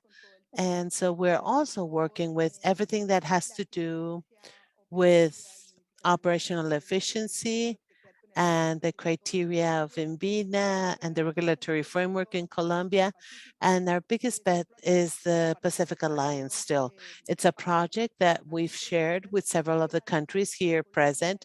And for us as Colombia is highly important. We have a lot of expectations for this because it restarted, and we restarted that process once again with the governments. And so we have the expectation that this year we might have some we can harvest some fruits for that. We also have some parallel committees that have to do with the new regulations or the regulatory need in Colombia, so as to define certain aspects, like, for example, the topic of software for medical devices, or how to align to the European regulations and how to align the procedural dossiers in Colombia, and the digital issue also that we had. And one of the latest projects that we had, that which I dedicated many years to in the past, and that is quite relevant because of the regulatory and commercial impact it has, is the regulatory enhancement. On the semantic standard. For that, I'm going to stop in some specific topics. For this standard, the semantic standard, we're awaiting the publication of the new public consultation process.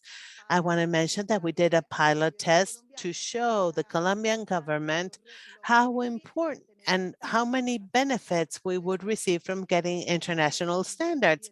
So this was a project where we tested the local identifier versus what we have in the UDI. And we did this also in different institutions with people in different areas of this industry, with national companies and international companies, where we had the participation of over 30 companies as part of this project. Most of them belong to the ANDI. And we not only had the participation of the industry, but we also had the participation of clinics and the EPSs, or how they are called in Colombia, which are the insurance agencies. As I mentioned before, the support that we received from ADVAMED and from the coalition specifically for this project has helped us with the arguments to show that we should have good regulatory practices, especially in the publication of the standards, so that we can develop the technical regulations, or that we can comply with the local regulations, so that we can issue the document, and all of this work has been very important. We have 90% progress set here because we're about to publish, and we need to mention that Colombia is just finishing their government in the months to come, and this is a project that the government has mentioned will be published in this period. So that's why we have it there in 90%. Now, regarding the USAID project, well, we had training for the public sector and for the private sector, supported with the whole platform that the National Planning Department has in Colombia regarding good regulatory practices, because it was very necessary to get some training on that path so that we could begin with this project and so that we could create the necessary responsible parties for this with a specific name and a secondary person for 27 companies that will join the projects. The projects are 4 projects. One means that we're going to get synchronized in good regulatory practices. We need to update all the sanitary and health regulations. In Colombia, we have regulations that has to do for medical devices, that is Decree 4725, and for diagnosis and radioactive agents, it's 3770. So this is very important in Colombia, and we have 2 regulations on this regards. The good manufacturing practices and clinical investigation is also involved here. Right now, we are working on are working together with the national government, and we have the support of the coalition also to just waiting for what they've shown, which is the new methodology. And we have the ex post and ex ante evaluation, which is also something we need to work on. Now, maybe to wrap this up, I wanted to mention that INVIMA, after a long time and after insisting on this, they've looked to simplify all the procedures. There was a notification sent where some processes were reduced that these processes have no impact in the design or in the product per se, you know, in the quality or the design of the product. And so these are some of the resources, requirements that would have some modifications, which are quite basic, have to do with the label, the color, the signs, etc. At some point, everything was considered a modification. So with this would reduce the cost for the industry and makes all the projects a lot more agile. So that's something that we did internally after reviewing all the regulations that we received from the FDA. I also wanted to say that BIMA was a subject of a cyber attack. So we had an issue with the platforms for all the processes and procedures. There were many things that were under renewal or modification. And after the cyber attack, we had a risk to be able to market many of the products that were finishing their useful life, and that we had this health record that had to be reviewed. So we had to work a lot with INVIMA because of this. And I also wanted to say that the medical devices area at the INVIMA worked in a very agile way, and they were quite advanced compared to other areas in INVIMA because this affected the whole platform, and we managed to overcome this impact little by little. So just to wrap this up, some of the main challenges that we have at Colombia is that we need to reestablish and keep the confidentiality of all the procedures and processes that were part of the cyber attack at INVIMA. We need to increase the efficiency and criteria unification for INVIMA. We need to align also regarding the new European regulation and the processes established in Colombia so that this won't create any issues and we can prevent any future risks. We also need to work on the USAID project, and a specific project that we have is that of good manufacturing practices, which we would like this to be much more aligned to ISO 13485 and not the ISO 1340, you know, and of course, following this whole trend of the MDSAP. Lastly, we would like also to align with the regulation or for all the semantic standard regulations and the health regulations in general that needs to be supplemented really reflects the needs of the sector, that we have this synchronicity between what the industry can do and the regulations, always considering the progress of technology worldwide. Thank you very much. Thank you very much, Marisol. I don't see any question coming from our virtual audience. Is there any question? Yes, Douglas.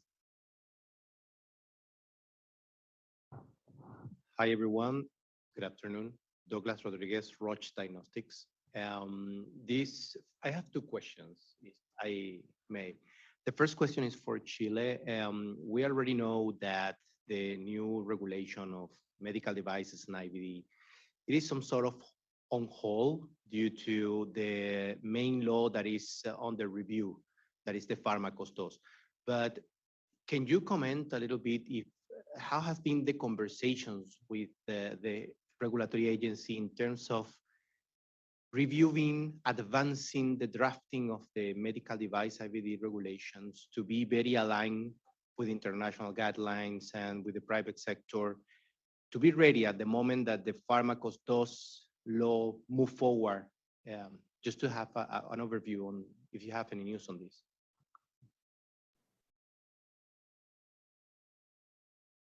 Sandra, respondo en español mejor. En el idioma que prefieras, adelante. It's the same, but... Sorry. No, da lo mismo. Mejor en español.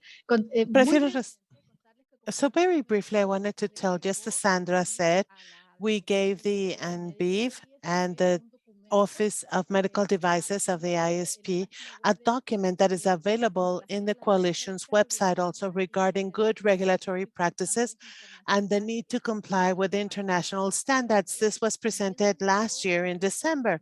We also presented a much more summarized version and less technical version to the Ministry of Health last year, to those who were in the government last year. I remember you had a government change on March the 16th. And to date, well, we are gathering with the legislators in both on both houses because they had a renewal of 50%. So one of the main challenges is that that law is going to be reviewed once again by those who have never seen it.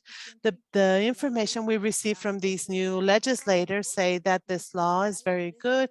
It talks about pharmaceuticals and it tries to regulate the price of the medications, and that includes the medical devices, but that it is very complex for implementation. So we are exploring the possibility of separating both. But right now, we still don't know what's going to happen. And the document that helped the coalition to develop is something that we highly recommend to everybody because it's good as a structure and as a guide. Hopefully, I answered your question. Sí, excelente. Gracias. La otra consulta Yes, thank you. Now, my other question is for Marisol, because we've seen everything that has been done and the focus that you've given to what you've worked on. Regarding the semantic standardization specifically, what would be the perspective we're going to have as a sector? You know, how aligned is this standard going to be when it's going to be published, considering that we had some messages that have been quite confusing between considering UDI or not considering just half away or 100% of it. I mean, what is the perspective of the entity? Well, in the conversations we've had with the Colombian government, they have mentioned that they agree with an international standard. However, there's always a risk. Until we see the text included in the standard, we're not going to rest. I don't know if that answers your question. Yes, of course. I just wanted to know if you had any idea regarding this because of the uncertainty that we have, and this applies for both countries. The uncertainty that we have in both countries is something that hurts us a lot. Yes, especially now that we have a change in government. Okay, thank you. And probably just complementing and reminding a little bit of what we were talking or discussing this morning. I mean, we have the position paper on semantic standard almost ready. And once we have that ready, that should be next week. If the new draft is not published, we are going to be, as we agreed with Andy, we are going to be sharing it with the related inquiry points. And then if it is published, by the time we analyze it and identify whether it is fully aligned, then perfect, we just cancel the position and we just cancel the process with the inquiry points. If not, then we will need to adjust it as per whatever might be identified as misalignments that would still be there. But it is like wait and see, but we need to start having like a more active waiting. But that will depend. I mean, if we have the position paper ready by Friday next week and they publish the new draft on Monday, then, okay, we will say, we will update the position based on the analysis that we do on that. And if they don't, and if they take additional time, they are already going to be aware of the areas that the current draft we are identifying as technical barriers to trade, and we are expecting that to help them in order to prepare a new draft that is going to be fully aligned. And really the work that Andy has done, that Susan has done in putting together the position in the conversations that we have had with several areas in the government in order to create the awareness of our concern, it's really, really great. So really thank you very much to all the group at Andy, and Susan, thank you very much also for your support in these efforts. Thank you. So now we are moving to Ecuador. Sandra? Thank you. Yes? Sorry. I didn't see that you had your hand raised. Gabriela, please. Just comment aligned with you from a country that has living a transition period from one government to another government. I should encourage you to go proactive as you are doing, because when it's easy, you take it in the middle of the process, it's hard and complex, because one is leaving and another is coming, and like your hands are tied. So I absolutely agree. As an experience from moving to one government to another, that is the right thing to do is go proactive. Just that. Thank you. Thank you very much. Thank you. So, Cristina, the floor is yours. Thank you, Sandra. Can I share the presentation or? Oh, okay, good. Next, please.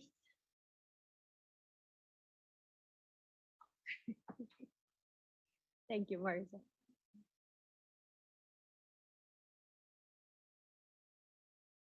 Bueno, en relación a los avances que hemos tenido como Ecuador. Regarding the progress we've made in Ecuador, we've actually have several new challenges.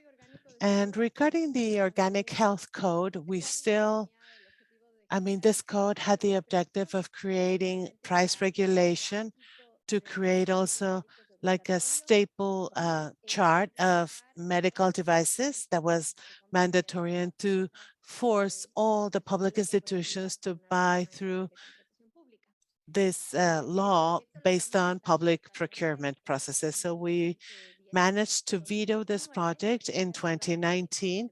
It had to be activated in September of 2020, and it hasn't been activated yet.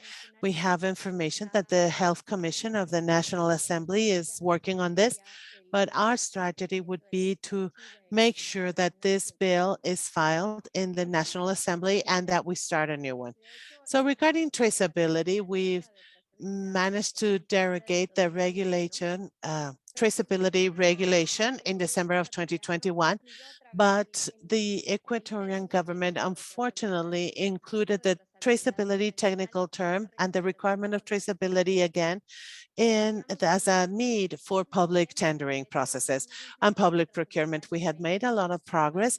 We did a traceability pilot in the country where we had the participation of 20 companies with GS1, but we didn't present the results because we had the law derogated. But now we need to reactivate that. ARCSA does not have a traceability project yet, so the strategy would be to use UDI as we did it when the modification of the standard came. So to that regard, we believe that we need to strengthen the work that we have with ARSA, as well as with the public procurement agency and the systems that we have for that. But we have some path already worked on, and we need to thank the coalition for the position paper that we get as support. We presented that to the authorities and to the USDR and to the embassy, and we thank you for the work that they carried out. We want to thank Ahmed and Stephen for that work. And because of that, the embassy contacted us and they are very clear in what is necessary. So it's very important to start joining forces and start aligning all of these strategies regarding these experiences, because that way we can pressure internationally the governments. And so I think that that's really necessary. So thank you very much for all of this help. Now, regarding reliance, well, actually, Ecuador achieved to introduce a short process in the regulation to obtaining the health registry to this regard so that we could validate these health registries of all agencies that are included, recognition of IMDRF. This is for risk 1 and 2. And right now we are pressuring the regulatory agency to extend this process to risk 3 and 4 because it has a lot more number of registries and products in risk 3 and 4 than in the first 2. So we're pressuring on that. And actually tomorrow we have a meeting with the ministry. And so it would be great if we could continue with this. This is a valid example regarding reliance. And we believe that we could pressure this a lot more. And this would help us a lot with the process to obtain the health registry or the sanitary registry. It's also very important, everything that we worked on training in the agency. We've shared many of the courses done by the coalition, not as how we would like to, but we did achieve work with the ministries to train their staff. We achieved to have 6 hours of training for the whole association, but we managed to talk about the agenda of medical devices as one of the topics that we had there. We included counterfeit and smuggling.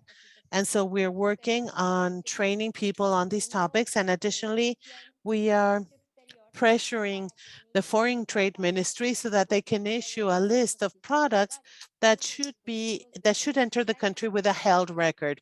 You know, all the devices should, that's part of the regulations, but in the customs control, it's not like that because it should be reflected in the Equipass system, in the customs systems that they have.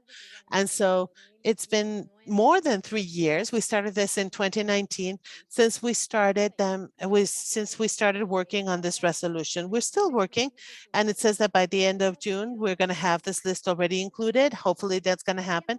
But we have made some progress to this regards, and we've actually managed to do great work because ASADIM has made cross-references and databases with the different companies and the public procurement services with the ALSA database also, where we've been able to identify suppliers and vendors that are not complying with the law, that not have a license as a pharmaceutical entity, which is the most basic permit. And we've shared that information with ASA. And so they have that information of those that do not comply with the law. And so the idea would be to close all of these sections that have to do with control. It's not a lack of standards, it's a lack of control. And I think that that's something that we need to strengthen by working on people and talking about the afterwards control. And the topic of reliance is that they are allowing the entry of products that haven't been approved by sanitary agencies so as to prevent any type of counterfeit smuggling. So in good regulatory practices, actually, we managed to introduce the text of good regulatory practices according to a possible agreement with the United States. Unfortunately, it was included in the internal code of the coalition when it should have been incorporated in the law to simplify the procedures that we have in the country. So to that regards, it's not the same, they're not the best, but we have something to be able to work on. And so we still need to work with secondary regulations, you know, the regulations with the law. We need to train the public institutions also about this. This is based on the progress regarding these specific topics.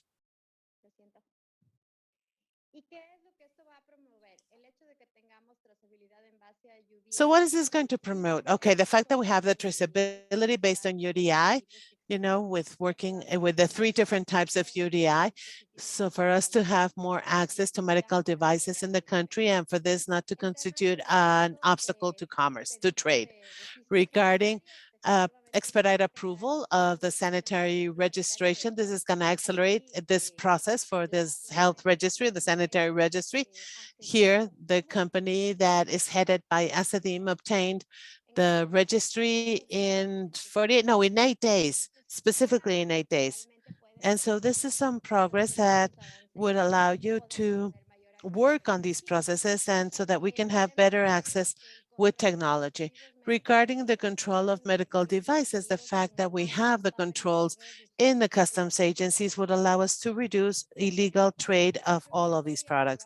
And regarding good regulatory practices, what's going to happen is that we could have the work and authorities can do their work adequately regarding what is the impact of the regulations and not changing the rules of the game overnight without complying with these regulations. And in implementation, we have another challenge, which has to do with good manufacturing practices.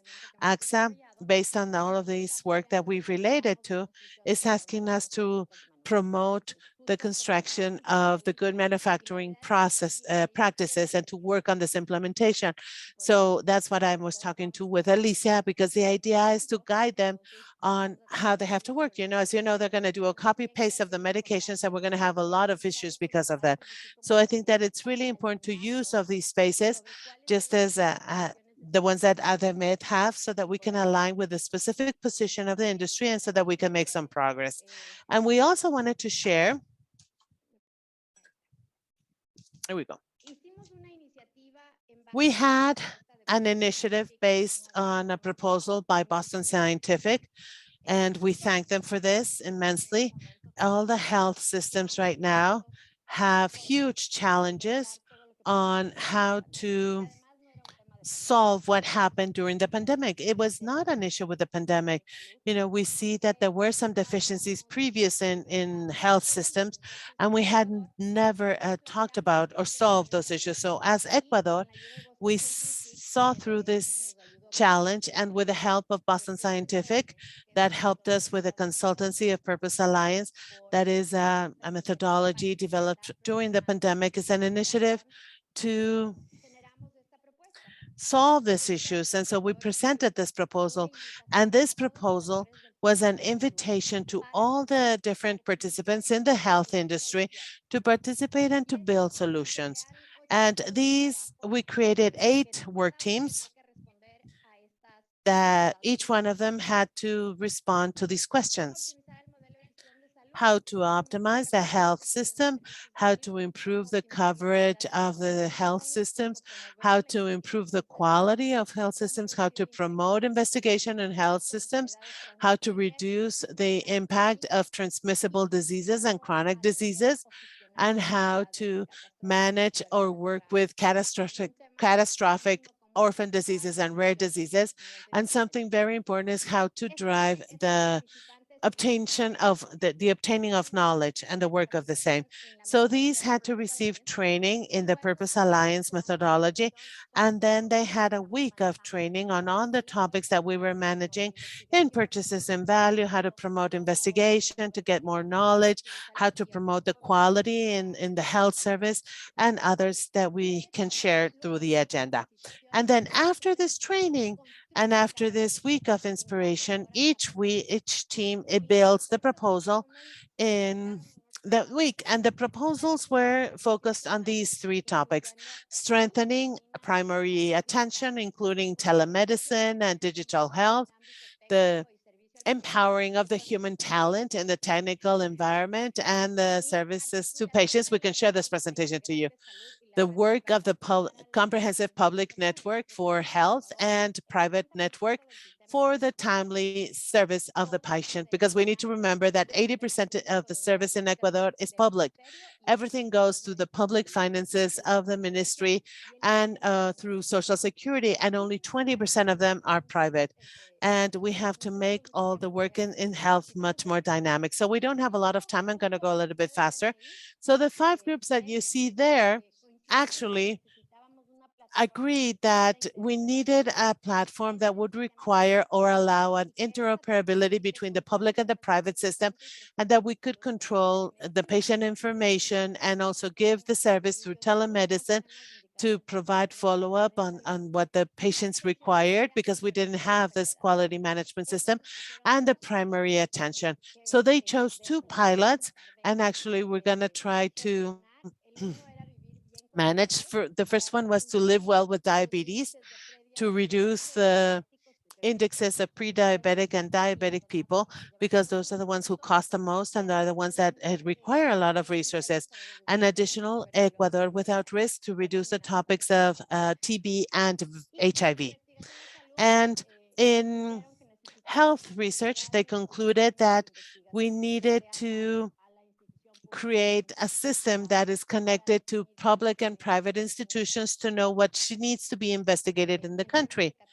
And so in catastrophic, we need an interdisciplinary observatory to be able to manage these rare, orphan, and catastrophic diseases, and also a mobile center of health to get to the patients.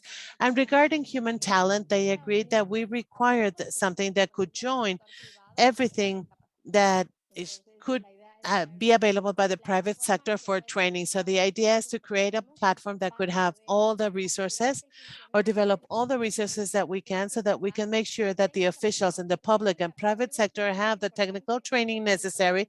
But something else that's very important, that they could strengthen all the competencies that they require. So thank you very much.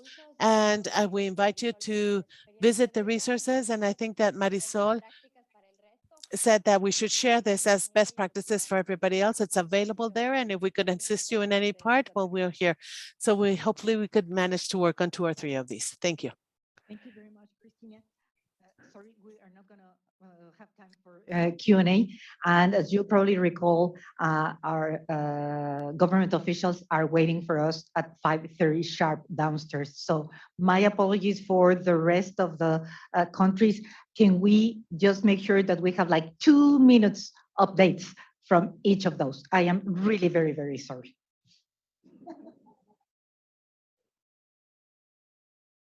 They were 7.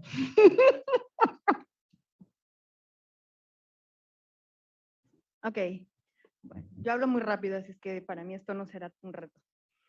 Muy bien. I speak very fast, so this is not going to be a challenge for me. So Mexico is also part of this convergence, and I'll talk very quickly, saying that we're working in the implementation of all the procedures to reduce the authorization timelines, but also regarding international standards. The positions that I have is divided in 3 pillars. The first one has to do with the commitment that we have as opinion leaders with all the authorities with which we are related to act currently. Secondly, shaping the environment, because we are currently in a change period, and we need to be part of all of the efforts that are being carried out regarding the good regulatory practices, the techno-surveillance, and the MD labeling, as well as something very important, the software for medical devices. The third one is building the capabilities, building these abilities that are necessary to share things as the members of the AMID, all the knowledge that we have with the authorities, with the academy, and the private sector. So what are our achievements? Well, regarding good regulatory practices, we are part of the group for the review of the new rules regarding the quality infrastructure law. Regarding the coalition, we have received training for the authorities as well as training for the private sector. And regarding regulation, we are in the creation of these guidelines that will allow us to recognize the software as a medical device. This is very important because the regulation in the future will depend on this so that they could have a good differentiation as a software, as a medical device, and a software that does not require this authorization by a Ministry of Health. Regarding updating, we're currently working in NOM 137 for labeling of medical devices. This is a local standard that needs to be complied with, additionally to the compliance of the origin labeling for our medical devices. And regarding technosurveillance, we have NOM 240, which is currently being reviewed. We are creating some guidelines that would allow us to have the visibility that we need regarding the standards that today exist or that was really necessary here. So we continue working together with COFEPRIS. We have a good relationship that has been established to date. And so we have the expectancy and we want to have good progress in the months to come. And so thank you very much. That's all. Wow, thank you so much. Sandra? 2 minutes. I'm gonna try. Okay. Mire, nosotros lo que hicimos principalmente. So what we mainly did was that we tried to summarize what would be the critical points that, I mean, we know where the authorities sometimes take too long to do things. So we worked on 8 critical points and 2 that are a bit more extensive to try to correct them legally. First one is the EIFU, you know, the origin labels is a second one. We had a problem there that the authorities needed the name of the country of origin, and we couldn't force them to do this in the label. So it's very difficult for the authorities to understand that. The third one is the equipment and accessories that need to be registered separately. When the accessories need a registry, there's no document to do so based on our own legislation. So it was quite impossible to do so. Number 4 is that the authority requires all the documents to be translated into Spanish. And when we had clinical trials that were huge or risks that were very long and a number of pages, it was just a huge issue, bureaucratic issue to be able to register them one by one. The next one was to present the validation and verification in a form that they had already issued. Nobody was going to change their design to present it based on the Peruvian form. And it's hard to understand that for the authorities. The sixth one is that the validity of the technical documents should have an emission no longer of the 2 years when it was presented. And so that was also another issue. Personalized implants that were registered were presented the same requirements as a normal medical device. And you know that prosthetics and trauma prosthetics have a different type of treatment. And if you have to present it in the same way as you present a normal medical device, you would have many other registries. And that's something crazy and it would never finish. And so a prosthetic, we got a calculation, would then cost something like $40,000 each. And so that would be impossible. The next topic is for DGMIT to authorize the sanitary registry of medical devices based on risk classification by country and manufacturer. We're also working on that specifically. Each manufacturing place has a registry. So we have 4 manufacturing places, 4 registries. So that's a complexity. And the last 2, which is more extensive, one has to do with approve the new project for the regulation of medical devices for reactive and diagnostic products. We have worked here with a doctor that is tracking this topic every day with the other meet. We've had meetings with all the stakeholders. We had like 12 to 30 meetings in 2020, since 2020, even though we had the pandemic. So we've talked about all the points and we've had 4 previous meetings with the whole group to define main points, but we are making some progress. And also we have the review of the project to have a regulation for major and minor changes for medical devices and to standardize this with the European entity because some are major changes, other are minors, and they had to add another registry. And so there was a huge difference. And here we have some progress. 1 and 3, which was that of the IFU, and the change of labeling is still pending. They haven't been able to accept it, but points 2 of the labeling from origin that says made in has been accepted. The translations have been accepted in a partial way so that they could be accepted. The requirements for medical devices class 3 and 4 accept the validation from the design, the validation document from the point of origin. So they're not longer requiring the additional form. The sanitary authority accepts the technical documents according to the issue of emission. So the emission date of the document. So we've managed to do that. In medical implants for medical devices, we could work that in a case-by-case situation, although they have accepted that if they have a medical prescription, they can import that medical device or that implant. It has to be done in certain characteristics, but it's been able to be done. Point 8 about the Jamit, they are participating also in the Pacific Alliance. And even though we talked to them many times, they want to do these changes before they are part of the Pacific Alliance because they see this as a correction to their work. So the good thing is that they're already doing this, they're making some progress, and we're preparing everything. Point 9 is that the sanitary authority is recognizing the importance on approving the new regulation for reactive and diagnosis medical devices. And the last one is that the major and minor changes regulations is also being accepted, and everything has to be in writing. These last 2 points are agreements that we have with the DGMIT on how it's going to be dealt with, but it's still not part of a regulation. So it's in their consideration to do so, but we need to work on that. And that's some of the things that we need to make sure that we have everything in writing, because if tomorrow they change their idea, their mind again, then it's nothing is worth it, you know. But today they are accepting this. The relationship with the DGMIT is quite positive. We're doing all the changes that we propose, except for these 2 that are still pending, and we're continuing to work on those. I think I said everything. These are the priorities of the things that we want to do. So I think I talked about that. So thank you very much.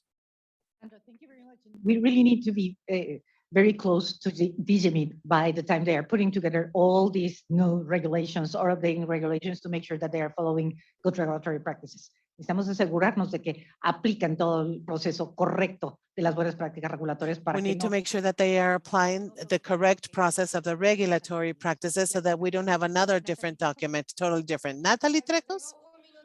So thank you. I have 1 minute and I'm going to do this very quickly. I am representing today the Joint Committee of AmCham and AlaFarpe. As an industry, we have these 3 institutions for medical devices in Peru. ComSalud from Alessandro, AmCham y AlaFarpe. AmCham is a new committee that was created as all of those pre-existing committees. You know, AmCham is a medical devices chamber and AlaFarpe is of the pharmaceutical products in Peru. But within that, we had a special committee created for medical devices in order to be part of the Inter-American Coalition for Regulatory Convergence. And so with that, we created a joint committee because both committees are working for the same interests. So what we did was we created this committee, and the main scope of it has to do with the access and the sanitary registry. For this year, the purpose is to support all the work related with the quality analysis, regulatory quality analysis that the, government agencies have to carry out every 3 years, reviewing their administrative procedures or all the regulatory requirements. In this case, what would apply for us would be for DGMIT, you know, all the procedures that DGMIT has. So that's what we're working on, as well as other activities that we're working on, has to do with the carrying out of summits so that we can spread the information for the stakeholders and for all the health stakeholders also and our colleagues, and talk about updates, regulations, presentation, implementation of them, and what will come to the into the future. So that's what we're working on. And we've been members of the coalition since March of this year. So we're very new here. And here I just wanted to say that we had a workflow in which we are working on to support the analysis of quality of regulatory quality this year. And we do this with the presence of the Council of Ministers. And here I wanted to show the work that we did last year between ALAFARPE and ACEDIM. And we did a binational workshop because of this, because ACEDIM has a lot of experience and has very good results and has a good relationship with the government. And so we wanted to learn a little bit from them for them to share this experience. And so we had this binational workshop done where we created 3 commissions, one for data, one for access, another for regulatory purposes. So this is a very huge achievement that we had. And that's all. Thank you very much. Thank you very much. And now, last but not least, we have AdvaMed and their update. Thank you. Thank you, Sandra. I think I can do this in 1 minute. 30. Just kidding. If we can just show I only have 2 slides and we'll go through pretty quickly. So the first 3 bullets there are related, which is the medical device user fee agreements of 2023, affectionately known as MEDUFA. And then, so the main bullet I have is that the VALID Act, which is the Verifying Accurate Leading Edge IVCT Development Act, was formally introduced last Thursday night as part of the FDLSA, which is the Food and Drug Administration Safety Landmark Advancement Act. All to say, there's a big piece of legislation and negotiation we go through with the U.S. government, with FDA, every 5 years, and it's a negotiation between industry and the regulatory authority, and it stipulates how much the private sector will pay for the user fees, and then what, in turn, the agency will do with the monies. And then it goes to the U.S. Congress, and then it passes a piece of legislation, gets signed by the executive, and then that's the framework for the next 5 years, and then we begin these negotiations over again. I won't go into all the details. You will receive a copy of this deck. Each of those, there's links to each of those. It has all the details. I would just say that we heard from FDA on the transition from the US unique GMP requirements of QSR to the internationally aligned requirements of ISO 13485. AdvaMed's commenting on that. The final comment on that is moving forward. We're glad that the US is also practicing what they preach and moving towards regulatory convergence. We provided comments on the WHO Global Model Regulatory Framework document, which is one of the primary international references for the regulatory authorities. We have a standards committee, and we also have formal liaison, not just with the ANSI on standards policy, but also with the standards developing organizations, AMI, ASTM, CLSI, MITA. We worked also extensively, as was already reported, on the Ecuador traceability issue, on the Mexico NOM 241, and as was Marisol mentioned, will be probably next week, hopefully, knock on wood, the specific trade concern on Colombia's semantic standard. Thank you, all 3 of you, for the collaborative work, and you've all seen the casework, 20 pages, each of those issues, but as we saw with Ecuador, they see that we're serious when we're talking about technical barriers to trade, good regulatory practices, and they really don't have much to say. So we had success. Ecuador rolled it back.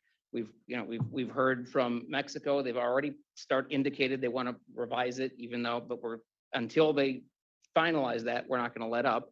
And then on Colombia, they've also indicated that they kind of want to move in the right direction. But again, we're going to formalize the specific trade concern until such time as they formally get internationally aligned.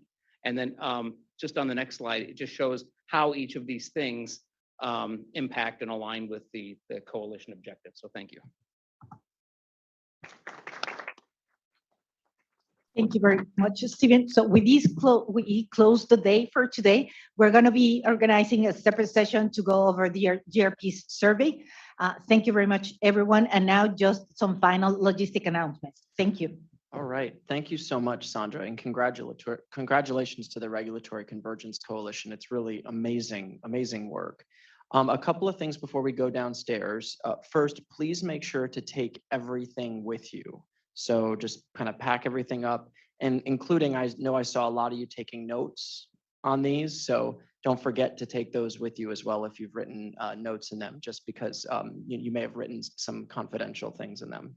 The second is, please make sure for all of you, you should have received, and do check your spam folders, because we've checked everybody here is in the COVID protocol system.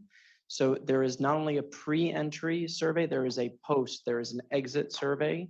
please make sure to complete that. The organization here takes those protocols very seriously, and we get in trouble if folks here are not completing those forms. So thank you for doing that. In terms of the reception, and our government friends are already likely joining us downstairs. So when you go to the elevators here, go directly down to the lobby level, floor 1, and instead of exiting the building, the reception room is just to the opposite.